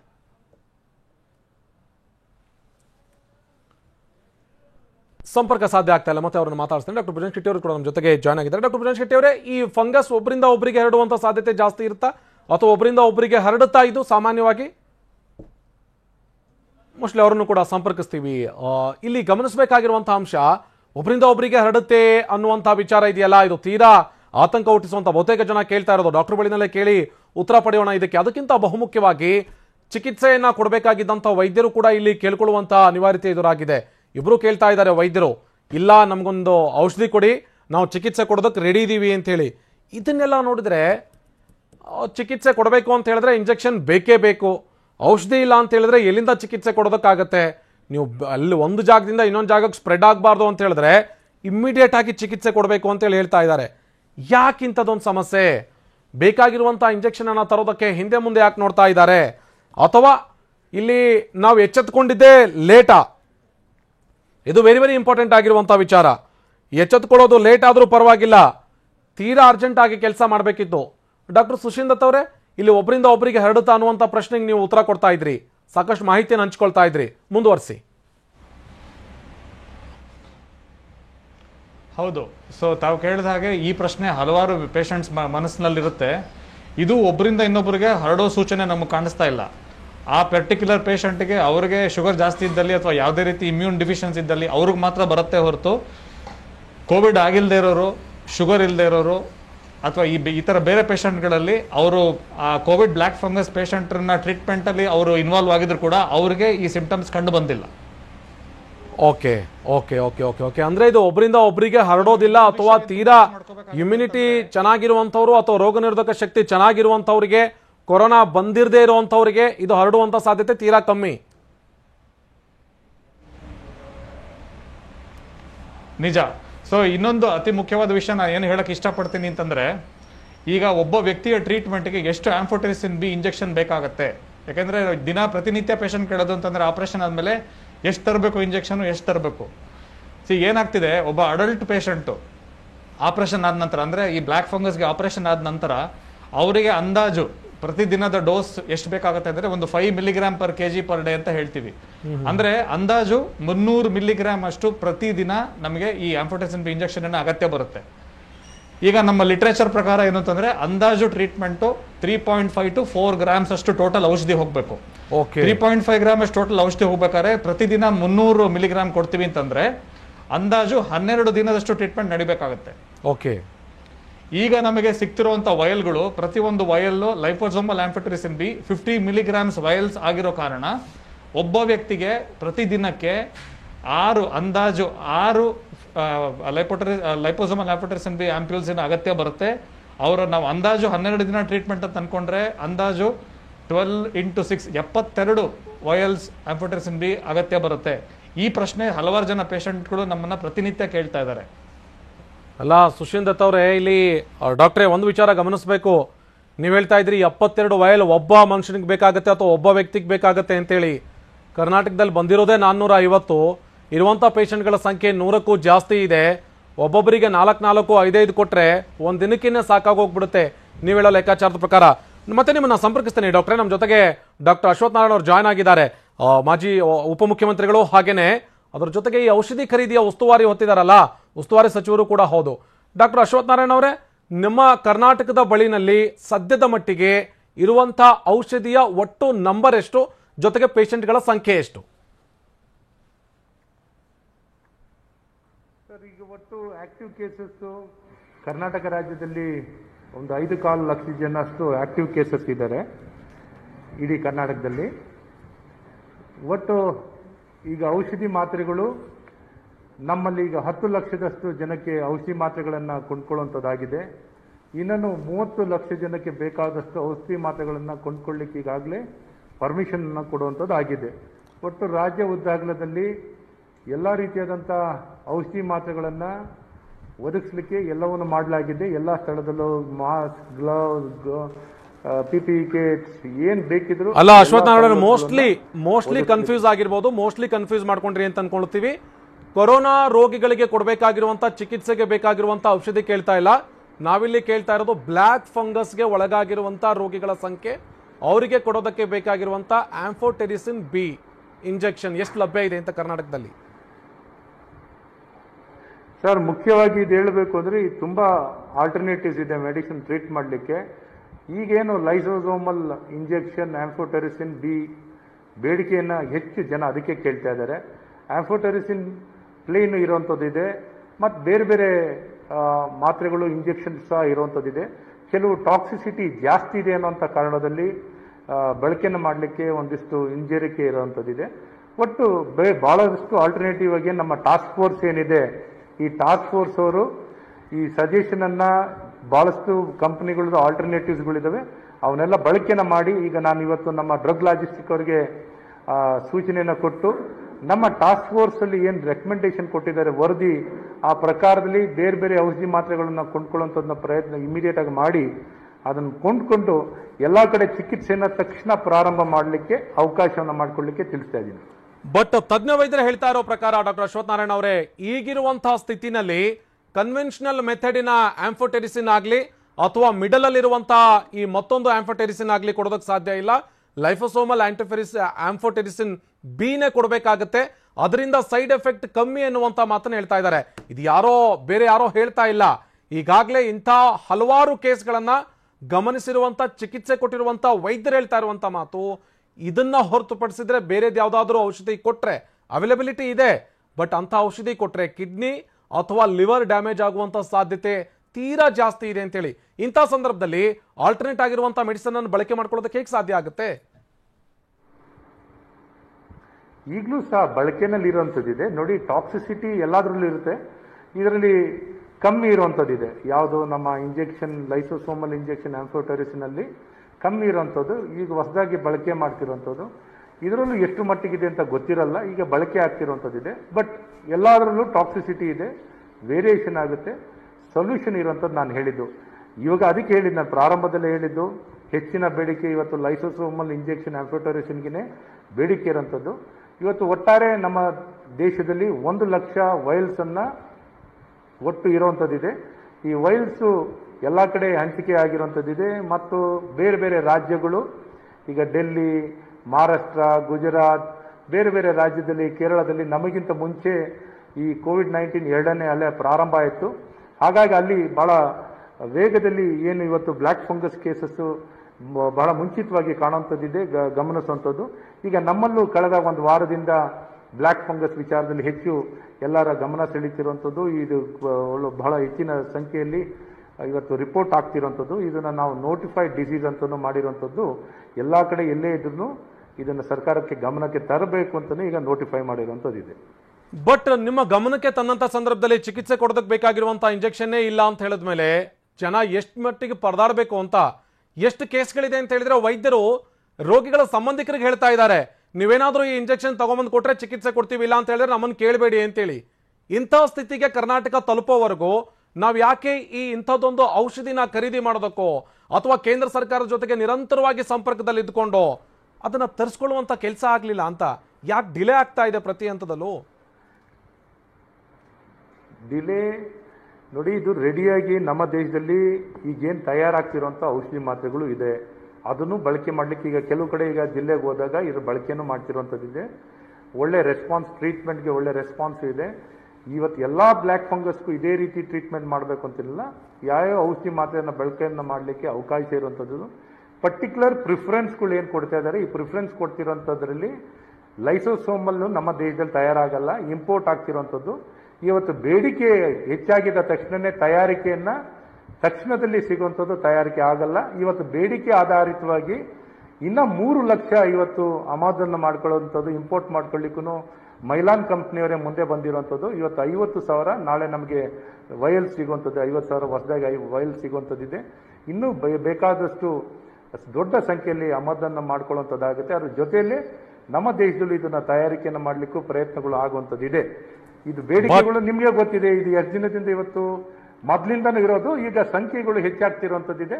ಈ ಸಂಖ್ಯೆಗಳು ಹೆಚ್ಚಾಗ್ತಿರೋಂಥ ಅನುಗುಣವಾಗಿ ನಮ್ಮಲ್ಲಿ ಈಗ ಆಲ್ಟರ್ನೇಟಿವ್ ಇದೆ, ಏನು ಚಿಕಿತ್ಸೆನೇ ಕೊಡದೇ ಇದ್ದಂತ ಪರಿಸ್ಥಿತಿ ಎಲ್ಲಿದೆ ಅಂತ ಅದರ ಅನುಗುಣವಾಗಿ ಚಿಕಿತ್ಸೆ ಕೊಡೋದಕ್ಕೆ ಅಶ್ವಥ್ ನಾರಾಯಣ ಅವರೇ, ಅನುಗುಣವಾಗಿ ಚಿಕಿತ್ಸೆ ಕೊಡೋದಕ್ಕೆ ಎಲ್ಲಿದೆ ಅಂತ ನೀವು ಹೇಳ್ತಾ ಇದ್ರಿ. ಲೈಫೋಸೋಮಲ್ ಒಂದೇ ಅಲ್ಲ, ನಾವು ಬೇರೆ ಔಷಧಿನೂ ಕೊಟ್ಟು ಅದನ್ನ ಕಮ್ಮಿ ಮಾಡಬಹುದು ಅಂತೇಳಿ. ಆ ತರದ ಕೇಸ್ಗಳನ್ನು ಎಲ್ಲಿ ಹ್ಯಾಂಡಲ್ ಮಾಡ್ತಾ ಇದ್ದಾರೆ, ಯಾವ ಆಸ್ಪತ್ರೆಯಲ್ಲಿ ಹ್ಯಾಂಡಲ್ ಮಾಡ್ತಾ ಇದ್ದಾರೆ, ಅದೆಷ್ಟು ಸೋಂಕಿತರು ಅಥವಾ ಅದೆಷ್ಟು ಜನರಿಗೆ ಫಂಗಸ್ ಅಟ್ಯಾಕ್ ಆಗಿತ್ತು, ಎಷ್ಟು ಜನ ಗುಣಮುಖರಾಗಿ ವಾಪಸ್ ಹೋಗಿದ್ದಾರೆ, ಯಾವುದೇ ರೀತಿಯಾದಂತಹ ಸೈಡ್ ಎಫೆಕ್ಟ್ಸ್ ಇಲ್ಲ. ತಮ್ಮ ಹತ್ರ ಆ ಬಗ್ಗೆ ಏನಾದರೂ ದಾಖಲಾತಿ ಅಥವಾ ಆ ಬಗ್ಗೆ ಏನಾದರೂ ನಂಬರ್ಸ್ ಇದೆಯಾ? ಈಗ ಮಂಡ್ಯದಲ್ಲಿ ನಿನ್ನೆ ಹೋಗಿದೆ, ಮಂಡ್ಯದಲ್ಲಿ ಹೋಗಿದೆ, 3 ಕೇಸಸ್ ಇತ್ತು. 2 ಕೇಸಸ್ಗೆ ಆಲ್ರೆಡಿ ಟ್ರೀಟ್ಮೆಂಟ್ ಸ್ಟಾರ್ಟ್ ಮಾಡಿರುವಂಥದ್ದಿದೆ. ಸೈಡ್ ಎಫೆಕ್ಟೇ ಇಲ್ಲ ಅಂತ ಹೇಳೋಂಥ ಮಾತ್ರೆಗಳು ಯಾವುದೂ ಇಲ್ಲ. ನಿಮಗೆ ಡೋಲೋ ತಗೊಂಡ್ರು ಸೈಡ್ ಎಫೆಕ್ಟ್ ಇರೋದು ಇದೆ. ಹಾಗಾಗಿ ನೀವು ಯಾವ ಸೈಡ್ ಎಫೆಕ್ಟ್ ಪ್ರಮಾಣನೂ ಈಗ ಇರೋಂಥದ್ದಲ್ಲಿ ಪ್ರಮಾಣದಲ್ಲಿ ಬ್ಲ್ಯಾಕ್ ಫಂಗಸ್ ಅನ್ನ ತಡೆಗಟ್ಟಲಿಕ್ಕೆ ಟಾಕ್ಸಿಸಿಟಿ ಅನ್ನೋಂಥದ್ದು ಇರ್ತದೆ. ಅದು ನೋಡಿಕೊಂಡು ಏನೊಂದು parameters, liver function, renal function ನೋಡಿಕೊಂಡು ಮೆಜರ್ ಮಾಡಿಕೊಂಡು ಪ್ಯಾರಾಮೀಟರ್ಸ್ ನೋಡಿಕೊಂಡು ಟ್ರೀಟ್ಮೆಂಟ್ ಕೊಡ್ತಿರ್ತಾರೆ. ಈಗ ಈ ದಿಕ್ಕಿನಲ್ಲಿ ಈಗೇನು ಅಂದರೆ ಪ್ರಿಫರ್ಡ್, ಇವಾಗ ನಿಮ್ಗೆ ಒಳ್ಳೆ ಬೆಸ್ಟ್ ಕಾರ್ ಇದೆ, ಎಲ್ಲ ರೇಂಜಿಂದ ಎಲ್ಲ ಕಾಸ್ಟಿಂದು ಇರುತ್ತೆ. ಯಾವ್ಯಾವ ಸಂದರ್ಭದಲ್ಲಿ ಏನೇನು ವ್ಯವಸ್ಥೆ ಇದೆಯೋ ಆ ವ್ಯವಸ್ಥೆಗಳನ್ನೆಲ್ಲ ಪಡೆಯುವಂಥದ್ದು, ಅನುಕೂಲ ಮಾಡಿಕೊಡುವಂಥದ್ದು ಎಲ್ಲವೂ ಇರ್ತದೆ. ಇದನ್ನೇ ಪರ್ಟಿಕ್ಯುಲರ್ ಔಷಧಿನೇ ಬೇಕು ಅಂದಾಗ ಅದು ಕೊರತೆ ಇದೆ ಅಂತ ನಾನು ಬಹಳ ಸ್ಪಷ್ಟವಾಗಿ ಹೇಳಕ್ ಇಷ್ಟಪಡ್ತೀನಿ. ಇದರ ಕೊರತೆ ಇದೆ, ಅದನ್ನು ಸಹ ಇಂಪೋರ್ಟ್ ಮಾಡ್ಲಿಕ್ಕೂ ಅವಕಾಶ ಮಾಡಿಕೊಡುವಂಥದ್ದಾಗ್ತಿದೆ. ಆಲ್ಟರ್ನೇಟಿವ್ ಆಗೂ ಇದಕ್ಕೆ ಚಿಕಿತ್ಸೆನ ಮಾಡುವಂಥ ಔಷಧಿ ಮಾತ್ರೆಗಳು ಇರುವಂಥದ್ದಿದೆ. ನೀವು ಯಾರು ಎಕ್ಸ್ಪರ್ಟ್ಸ್ಗಳಿದಾರೋ ಅವ್ರ ಹತ್ರ ಎಲ್ಲರ ಜೊತೆನೂ ನೀವು ಮಾತಾಡುವಂಥದ್ದನ್ನ ಮಾಡ್ಬೋದು ಅಂತ ಸಹ ಹೇಳಕ್ ಇಷ್ಟಪಡ್ತೀನಿ. ಅಲ್ಲ, ಎಕ್ಸ್ಪರ್ಟ್ಗಳ ಜೊತೆಗೆ ಮಾತನಾಡಿದೀವಿ, ಅವ್ರು ಕೊಟ್ಟಂತ ಅಭಿಪ್ರಾಯವನ್ನೇ ನಿಮ್ಮ ಮುಂದೆ ಇಡ್ತಾ ಇರೋದು. ಪ್ರತಿ ಹಂತದಲ್ಲೂ ಕೂಡ ತಜ್ಞರು ಹೇಳ್ತಾ ಇರೋದು, ನಾವು ಬೇರೆ ಬೇರೆ ರೀತಿಯಾದಂತಹ ಮಾತ್ರೆಗಳನ್ನು ಕೊಡೋದಕ್ಕೆ ಅಥವಾ ಇಂಜೆಕ್ಷನ್ ಕೊಡೋದಕ್ಕೆ ರೆಡಿ ಇದೀವಿ. ಆದ್ರೆ ಅದರಿಂದ ಆಗುವಂತ ಅನಾಹುತ ಇದೆಯಲ್ಲ, ಅದು ದೊಡ್ಡ ಮಟ್ಟದಲ್ಲಾಗುತ್ತೆ. ಇಡೀ ಜೀವನನೇ ಆತ ಕಿಡ್ನಿ ಸಮಸ್ಯೆಯಿಂದ ಬಳಲುವಂತ ಸಾಧ್ಯತೆ ಇದೆ, ಕಿಡ್ನಿ ಪ್ರಾಬ್ಲಮ್ ಇಂದಾಗಿ ಒದ್ದಾಡುವಂತ ಸಾಧ್ಯತೆ ಇದೆ, ಲಿವರ್ ಸಮಸ್ಯೆ ಆಗ್ಬೋದು ಅನ್ನುವಂತ ವಿಚಾರ ಹೇಳ್ತಾ ಇದ್ದಾರೆ. ಅಳೆದು ತೂಗಿ ಲೆಕ್ಕಾಚಾರ ಹಾಕಿ ನಾವು ಕೂತ್ಕೊಂಡು ಹೇಳ್ತಾ ಇಲ್ಲ ಇಲ್ಲಿ ಲೈಫೋಸೋಮಲ್ಲೇ ಬೇಕಿಲ್ಲಿ ಅಥವಾ ಈ ಸ್ಪೆಸಿಫಿಕ್ ಆಗಿರುವಂತಹ ಡ್ರಗ್ ಬೇಕು ಅಂತೇಳಿ ಹೇಳ್ತಾ ಇರೋದು ವೈದ್ಯರ ಅಭಿಪ್ರಾಯವನ್ನು ನಿಮ್ಮ ಮುಂದೆ ಇಡ್ತಾ ಇದ್ದೀವಿ. ನಿಮ್ ಜೊತೆಗೆ ಮತ್ತಷ್ಟು ಮಾತನಾಡ್ತೀನಿ. ಯಾಕೆ ಅಂತ ಹೇಳಿದ್ರೆ ಕರ್ನಾಟಕದಲ್ಲಿ ಈ ಇಂಜೆಕ್ಷನ್ ನ ಕೊರತೆ ಎದುರಾಗೋದಕ್ಕೆ ಸರ್ಕಾರದ ವೈಫಲ್ಯವೇ ಕಾರಣ ಅನ್ನುವಂತ ಸಾಕಷ್ಟು ಆರೋಪ ಇದೆ. ಆ ಬಗ್ಗೆ ನಿಮ್ ಜೊತೆಗೆ ಮಾತನಾಡ್ತೀನಿ ಚಿಕ್ಕ ಬ್ರೇಕ್ ಆದ್ಮೇಲೆ. ವಿಶೇಷ ಕಾರ್ಯಕ್ರಮಕ್ಕೆ ಮತ್ತೆ ಸ್ವಾಗತ. ನಮ್ಮ ಜೊತೆಗೆ ಡಾಕ್ಟರ್ ಅಶ್ವಥ್ ನಾರಾಯಣ ಅವರು ಜಾಯ್ನ್ ಆಗಿದ್ರು, ಸಾಕಷ್ಟು ವಿಚಾರವನ್ನ ಹೇಳ್ತಾ ಇದ್ರು. ಡಾಕ್ಟರ್ ಅಶ್ವಥ್ ನಾರಾಯಣ ಅವರೇ, ನಿಮ್ಮ ಗಮನಕ್ಕೆ ತರುವಂತ ಕೆಲಸ ಮಾಡ್ತೀನಿ. ಬ್ಲ್ಯಾಕ್ ಫಂಗಸ್ ಕಾಣಿಸ್ಕೊಂಡಿರೋದು ಇವತ್ತು ನೆನ್ನೆ ಅಲ್ಲ, ಆಗಿರುವಂತಹ ಒಂದಷ್ಟು ಕ್ಯಾಲೆಂಡರ್ ಆಫ್ ಇವೆಂಟ್ಸ್ ಅನ್ನ ಹೇಳ್ತಾ ಹೋಗ್ತೀನಿ. ಕಳೆದ ತಿಂಗಳೇ ಅಂದ್ರೆ ಹತ್ತಿರ 20 ರಿಂದ 25 ದಿವಸದ ಹಿಂದೆನೆ ಬ್ಲ್ಯಾಕ್ ಫಂಗಸ್ ಕಾಣಿಸ್ಕೊಳ್ತಾ ಇದೆ ಕರ್ನಾಟಕದಲ್ಲಿ ಅನ್ನುವಂತ ಮಾಹಿತಿ ಇತ್ತು. ಇದಾದ ಬಳಿಕ ಇಲ್ಲಿ ಡಾಕ್ಟರ್ ಕೆ ಸುಧಾಕರ್ ಅವರು ಹೇಳ್ತಾರೆ ಇದ್ರ ಬಗ್ಗೆ ನಾವು ಅಧ್ಯಯನ ನಡೆಸಬೇಕು ಅಂತೇಳಿ. ಅದಾದ್ಮೇಲೆ ಒಂದು ಕಮಿಟಿ ಫಾರ್ಮ್ ಆಗುತ್ತೆ, ಕಮಿಟಿ ವರದಿ ಕೊಡುತ್ತೆ. ವರದಿ ಕೊಟ್ಟ ನಂತರದಲ್ಲಿ ನೀವು ಮೆಡಿಸಿನ್ ಬೇಕು ಅಂತ ಹೇಳಿ ಕೇಳ್ತೀರಿ, 20,000 ವಯಲ್ ಬೇಕು ಅಂತ ಹೇಳಿ ಕೇಂದ್ರ ಸರ್ಕಾರಕ್ಕೆ ಕೇಳ್ತೀರಿ. ಇದಾದ ಬಳಿಕ ಕರ್ನಾಟಕಕ್ಕೆ ಸಿಗೋದು ಕೇವಲ 450 ವಯಲ್, 450 ಇಂಜೆಕ್ಷನ್ ಅನ್ನ ಇಟ್ಕೊಂಡು 100ಕ್ಕೂ ಜಾಸ್ತಿ ಸಂಖ್ಯೆಯ ಪೇಷಂಟ್ಗಳನ್ನು ಬದುಕೋದಕ್ಕೆ ಸಾಧ್ಯ ಆಗುತ್ತಾ? ಆ ವಿಚಾರ ಸರ್ಕಾರಕ್ಕೆ ಗೊತ್ತಿರಲಿಲ್ವಾ? ಒಂದು ತಿಂಗಳಿಂದ ನಡೀತಾ ಇದೆ, ಮುನ್ನೆಚ್ಚರಿಕೆ ತೆಗೆದುಕೊಳ್ಳೋದಕ್ಕೆ ಸಾಧ್ಯ ಆಗಿರಲಿಲ್ವಾ ಸರ್ಕಾರಕ್ಕೆ?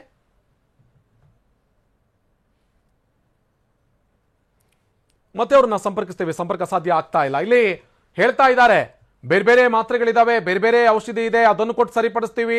ಎಲ್ಲದರಲ್ಲೂ ಕೂಡ ಒಂದಷ್ಟು ಸೈಡ್ ಎಫೆಕ್ಟ್ಸ್ ಅನ್ನೋದು ಇದೇ ಇರುತ್ತೆ. ಸೈಡ್ ಎಫೆಕ್ಟ್ಸ್ ಇರುತ್ತೆ, ಟ್ಯಾಬ್ಲೆಟ್ ತಗೊಳ್ಳೋಂಥ ಸಂದರ್ಭದಲ್ಲಿ, ಔಷಧಿ ತಗೊಳ್ಳೋಂಥ ಸಂದರ್ಭದಲ್ಲಿ ಸೈಡ್ ಎಫೆಕ್ಟ್ಸ್ ಇರುತ್ತೆ ಲಾಂಗ್ ರನ್ನಿಗೆ. ಏಕಾಏಕಿ ಕೊಟ್ಟಂತ ಸಂದರ್ಭದಲ್ಲಿ ಕಿಡ್ನಿನೇ ಹೋದ್ರೆ ಪೇಷಂಟ್ ಏನ್ ಮಾಡ್ತಾರೆ? ಡಾಕ್ಟರ್ ಅಶ್ವಥ್ ನಾರಾಯಣ ಅವರೇ, ಒಂದು ವಿಚಾರ ಐತಿ ಇಲ್ಲಿ, ಬಹುತೇಕವಾಗಿ 1 ತಿಂಗಳ ಅವಧಿಯಿಂದಲೂ ಕೂಡ ಬ್ಲಾಕ್ ಫಂಗಸ್ ನ ಮಾತು ಕೇಳಿ ಬರ್ತಾ ಇದೆ. ಯಾಕೆ ಸರ್ಕಾರ ಪ್ರಿಪೇರ್ ಆಗಿರ್ಲಿಲ್ಲ? ಇಂಥದೊಂದು ಸಮಸ್ಯೆ ಎದುರಾಗುತ್ತೆ ಅನ್ನೋದು ಗೊತ್ತಿದ್ರು ಔಷಧಿ ಖರೀದಿ ಆಗಿರ್ಬೋದು, ಮೈಲಾನ್ ಕಂಪನಿಯವರು ಹೊರಗಡೆಯಿಂದ ಇಂಪೋರ್ಟ್ ಮಾಡ್ಕೊಳ್ಳೋದಕ್ಕೆ ರೆಡಿ ಇದ್ದಾರೆ ಅಂತ ಹೇಳಿದ್ರೆ ನಮ್ಮ ಸರ್ಕಾರಕ್ಕೆ ಯಾಕೆ ಸಾಧ್ಯ ಆಗೋದಿಲ್ಲ? ಅದು ಏಕಾಏಕಿ ಯಾರಿಂದ ಖರೀದಿ ಮಾಡ್ತಾರೋ ಅಂತವರಿಂದಲೇ ನೇರವಾಗಿ ತೆಗೆದುಕೊಳ್ಳೋದಕ್ಕೆ ಸಾಧ್ಯ ಇಲ್ವಾ ಇದು?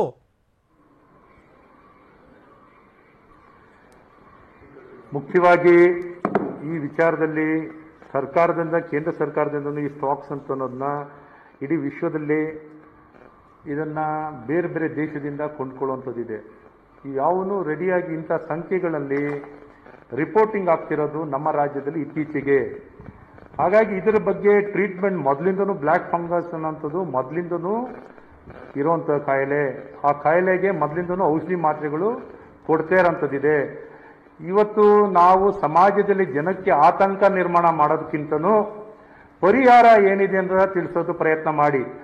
ಅದು ಬಹಳ ಖಂಡಿತವಾಗಿಯೂ ಕೂಡ ಪರಿಹಾರ ಏನು ಅಂತ ಹೇಳಿದ್ರೆ ನಾವು ವೈದ್ಯರನ್ನೇ ಮಾತನಾಡಿಸ್ತಾ ಇದ್ದೀವಿ. ಡಾಕ್ಟರ್ ಅಶ್ವಥ್ ನಾರಾಯಣ ಅವರೇ, ಪರಿಹಾರ ಕಂಡುಕೊಳ್ಬೇಕು ಅನ್ನುವಂತ ಕಾರಣಕ್ಕಾಗಿ ತಮ್ಮನ್ನ ಇಲ್ಲಿ ಕರೆದಿರೋದು. ಪರಿಹಾರ ಏನಿದೆ ಅಂತ ಕೇಳಿಸ್ಕೊಳ್ಳಿ, ಅದನ್ನೇ ಹೇಳ್ತಾ ಇದ್ದೀನಿ. ವೈದ್ಯರ ತಜ್ಞರ ಸಮಿತಿ ವರದಿ ಕೊಟ್ಟಿದೆ. ವರದಿಯಲ್ಲಿ ಯಾವ ರೀತಿ ಔಷಧಿ ಮಾತ್ರೆ ಯಾವ್ದ್ಯಾವ್ದು ಕೊಡಬಹುದು ಅಂತನೂ ಬಹಳ ಸ್ಪಷ್ಟವಾಗಿ ತಿಳಿಸಿರುವಂತದ್ದಿದೆ. ಆದರೆ ಒಂದಿಷ್ಟು ಔಷಧಿ ಮಾತ್ರೆಗಳಲ್ಲಿ ಟಾಕ್ಸಿಸಿಟಿ ವಿಚಾರವನ್ನು ಮೆನ್ಷನ್ ಆಗಿದೆ. ತಾವೇನು ಹೇಳ್ತಾ ಇದ್ದೀರ ಸೈಡ್ ಎಫೆಕ್ಟ್ಸ್ ಬಗ್ಗೆ, ಆ ಸೈಡ್ ಎಫೆಕ್ಟ್ಸ್ ಬಗ್ಗೆನೂ ಮೆನ್ಷನ್ ಆಗಿರುವಂಥದ್ದಿದೆ.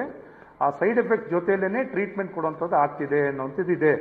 ಈಗಲೂ ಔಷಧಿ ಮಾತ್ರೆಗಳು ದೊರಕ್ತಿರುವಂಥದ್ದಿದೆ ಮತ್ತು ಬೇರೆ ಬೇರೆ ಕಂಪ್ನಿಗಳು, ಎಲ್ಲಾ ರೀತಿ ಕಂಪ್ನಿಗಳು ಇರುತ್ತದೆ. ಇವತ್ತೇನು ಸ್ಪೆಸಿಫಿಕ್ ಆಗಿ ಟಾಕ್ಸಿಸಿಟಿ, ಲೈಸೋಸೋಮಲ್ ಆಂಫೋಟೆರಿಸಿನಲ್ಲಿ ಸೈಡ್ ಎಫೆಕ್ಟ್ ಇಲ್ಲ ಅಂತ ಯಾರು ನಿಮ್ಗೇನು ಗ್ಯಾರಂಟಿ ಬರ್ಕೊಟ್ಟಿದಾರಾ? ಯಾರು ಕೂಡ ಬರ್ಕೊಡೋದಿಲ್ಲ. ತಜ್ಞ ವೈದ್ಯರು ಹೇಳಿರೋದನ್ನ ನಿಮ್ ಮುಂದೆ ಇಡ್ತಾ ಹೋಗ್ತಾ ಇದೀವಿ. ಮತ್ತೆ ಅದನ್ನೇ ಹೇಳ್ತಿರೋದು, ಅದಕ್ಕೆ ತಜ್ಞರು ಹೇಳ್ತಿರೋದು. ನಿಮ್ಗೆ ಯಾರು ಬರ್ಕೊಟ್ಟಿದ್ದಾರೆ ಹೇಳಿ ಅದರಿಂದ ಸೈಡ್ ಎಫೆಕ್ಟ್ ಇಲ್ಲ ಅಂತ?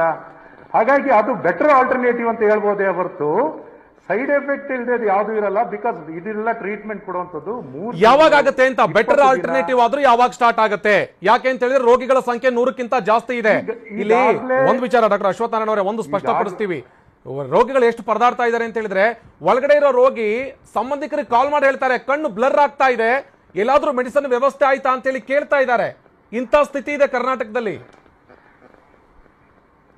ಈಗ ನಿಮಗೆ ಬೇರೆ ಬೇರೆ ಕಡೆ ಚಿಕಿತ್ಸೆ ಕೊಡ್ತಿರುವಂಥದ್ದು ಈ ಓರಲ್ ಟ್ಯಾಬ್ಲೆಟ್ಸ್ಗೂ ರೆಸ್ಪಾನ್ಸ್ ಚೆನ್ನಾಗಿರುವಂಥದ್ದು ಇದೆ. ಓರಲ್ ಟ್ಯಾಬ್ಲೆಟ್ಸ್ನಲ್ಲೂ ಬ್ಲ್ಯಾಕ್ ಫಂಗಸ್ನಲ್ಲಿ ರೆಸ್ಪಾನ್ಸ್ ಬರ್ತಿರೋದು ಕೇಸಸ್ ಇದೆ. ಇವರೇ ಪರ್ಟಿಕ್ಯುಲರ್ಲಿ ಇದೇ ಸಂಜೀವಿನಿ, ಇದೇ ಮಾತ್ರೆ ಅಂತ ಹೋಗೋದ್ಕಿಂತನೂ ಕೇಸ್ ಟು ಕೇಸ್ ಅಸೆಸ್ಮೆಂಟ್ ಮಾಡಿಕೊಂಡು ಹೋಗುವಂಥದ್ದಾಗಬೇಕು. ಇದ್ರ ಬಗ್ಗೆ ಈಗ ಹೆಚ್ಚಿನ ಗಮನ ಸೆಳೆಯುವಂಥದ್ದು, ಹೆಚ್ಚು ಗಮನ ಇರುವಂಥದ್ದು ಮತ್ತು ಬೇಡಿಕೆ ಇರುವಂಥದ್ದಿದೆ. ಈ ಪರಿಸ್ಥಿತಿಯಲ್ಲಿ ನಾವು ಜನರಿಗೆ ಯಾರು ತಜ್ಞರಿದ್ದಾರೆ, ತುಂಬಾ ಜನ ಟ್ರೀಟ್ಮೆಂಟ್ ಮಾಡುವಂಥ ವೈದ್ಯರಲ್ಲೂ ಇದು ತುಂಬಾ ಜಾಗೃತಿಯನ್ನ ಯಾವ ಒಂದೇ ಇದಕ್ಕೇನೆ ಅವಲಂಬಿತರಾಗುವಂಥದಕ್ಕಿಂತ ಎಲ್ಲಾ ವಿಚಾರದಲ್ಲೂ ಗಮನ ಹರಿಸಿ ಮಾಡುವಂಥದ್ದನ್ನು ಇನ್ನು ಈ ವಿಚಾರದಲ್ಲಿ ತಜ್ಞರಿಂದನೇ ಎಲ್ಲರ ಜೊತೆನೂ ಮಾತುಕತೆಯನ್ನ ಮಾಡಿಸುವಂಥದ್ದು. ಯಾರು ಚಿಕಿತ್ಸೆಯನ್ನ ಮಾಡ್ತಿದ್ದಾರೆ ಬೇರೆ ಬೇರೆ ಜಿಲ್ಲೆಗಳಲ್ಲಿ ಅವ್ರ ಜೊತೆನೂ ಈ ವಿಚಾರದಲ್ಲಿ ಹೆಚ್ಚಿನ ವಿನಿಮಯ ಆಗಬೇಕು, ವಿಚಾರದ ವಿನಿಮಯ ಆಗಬೇಕು. ಯಾವಾಗ ಎಕ್ಸ್ಪೆಕ್ಟ್ ಮಾಡಬಹುದು ಅಂತ?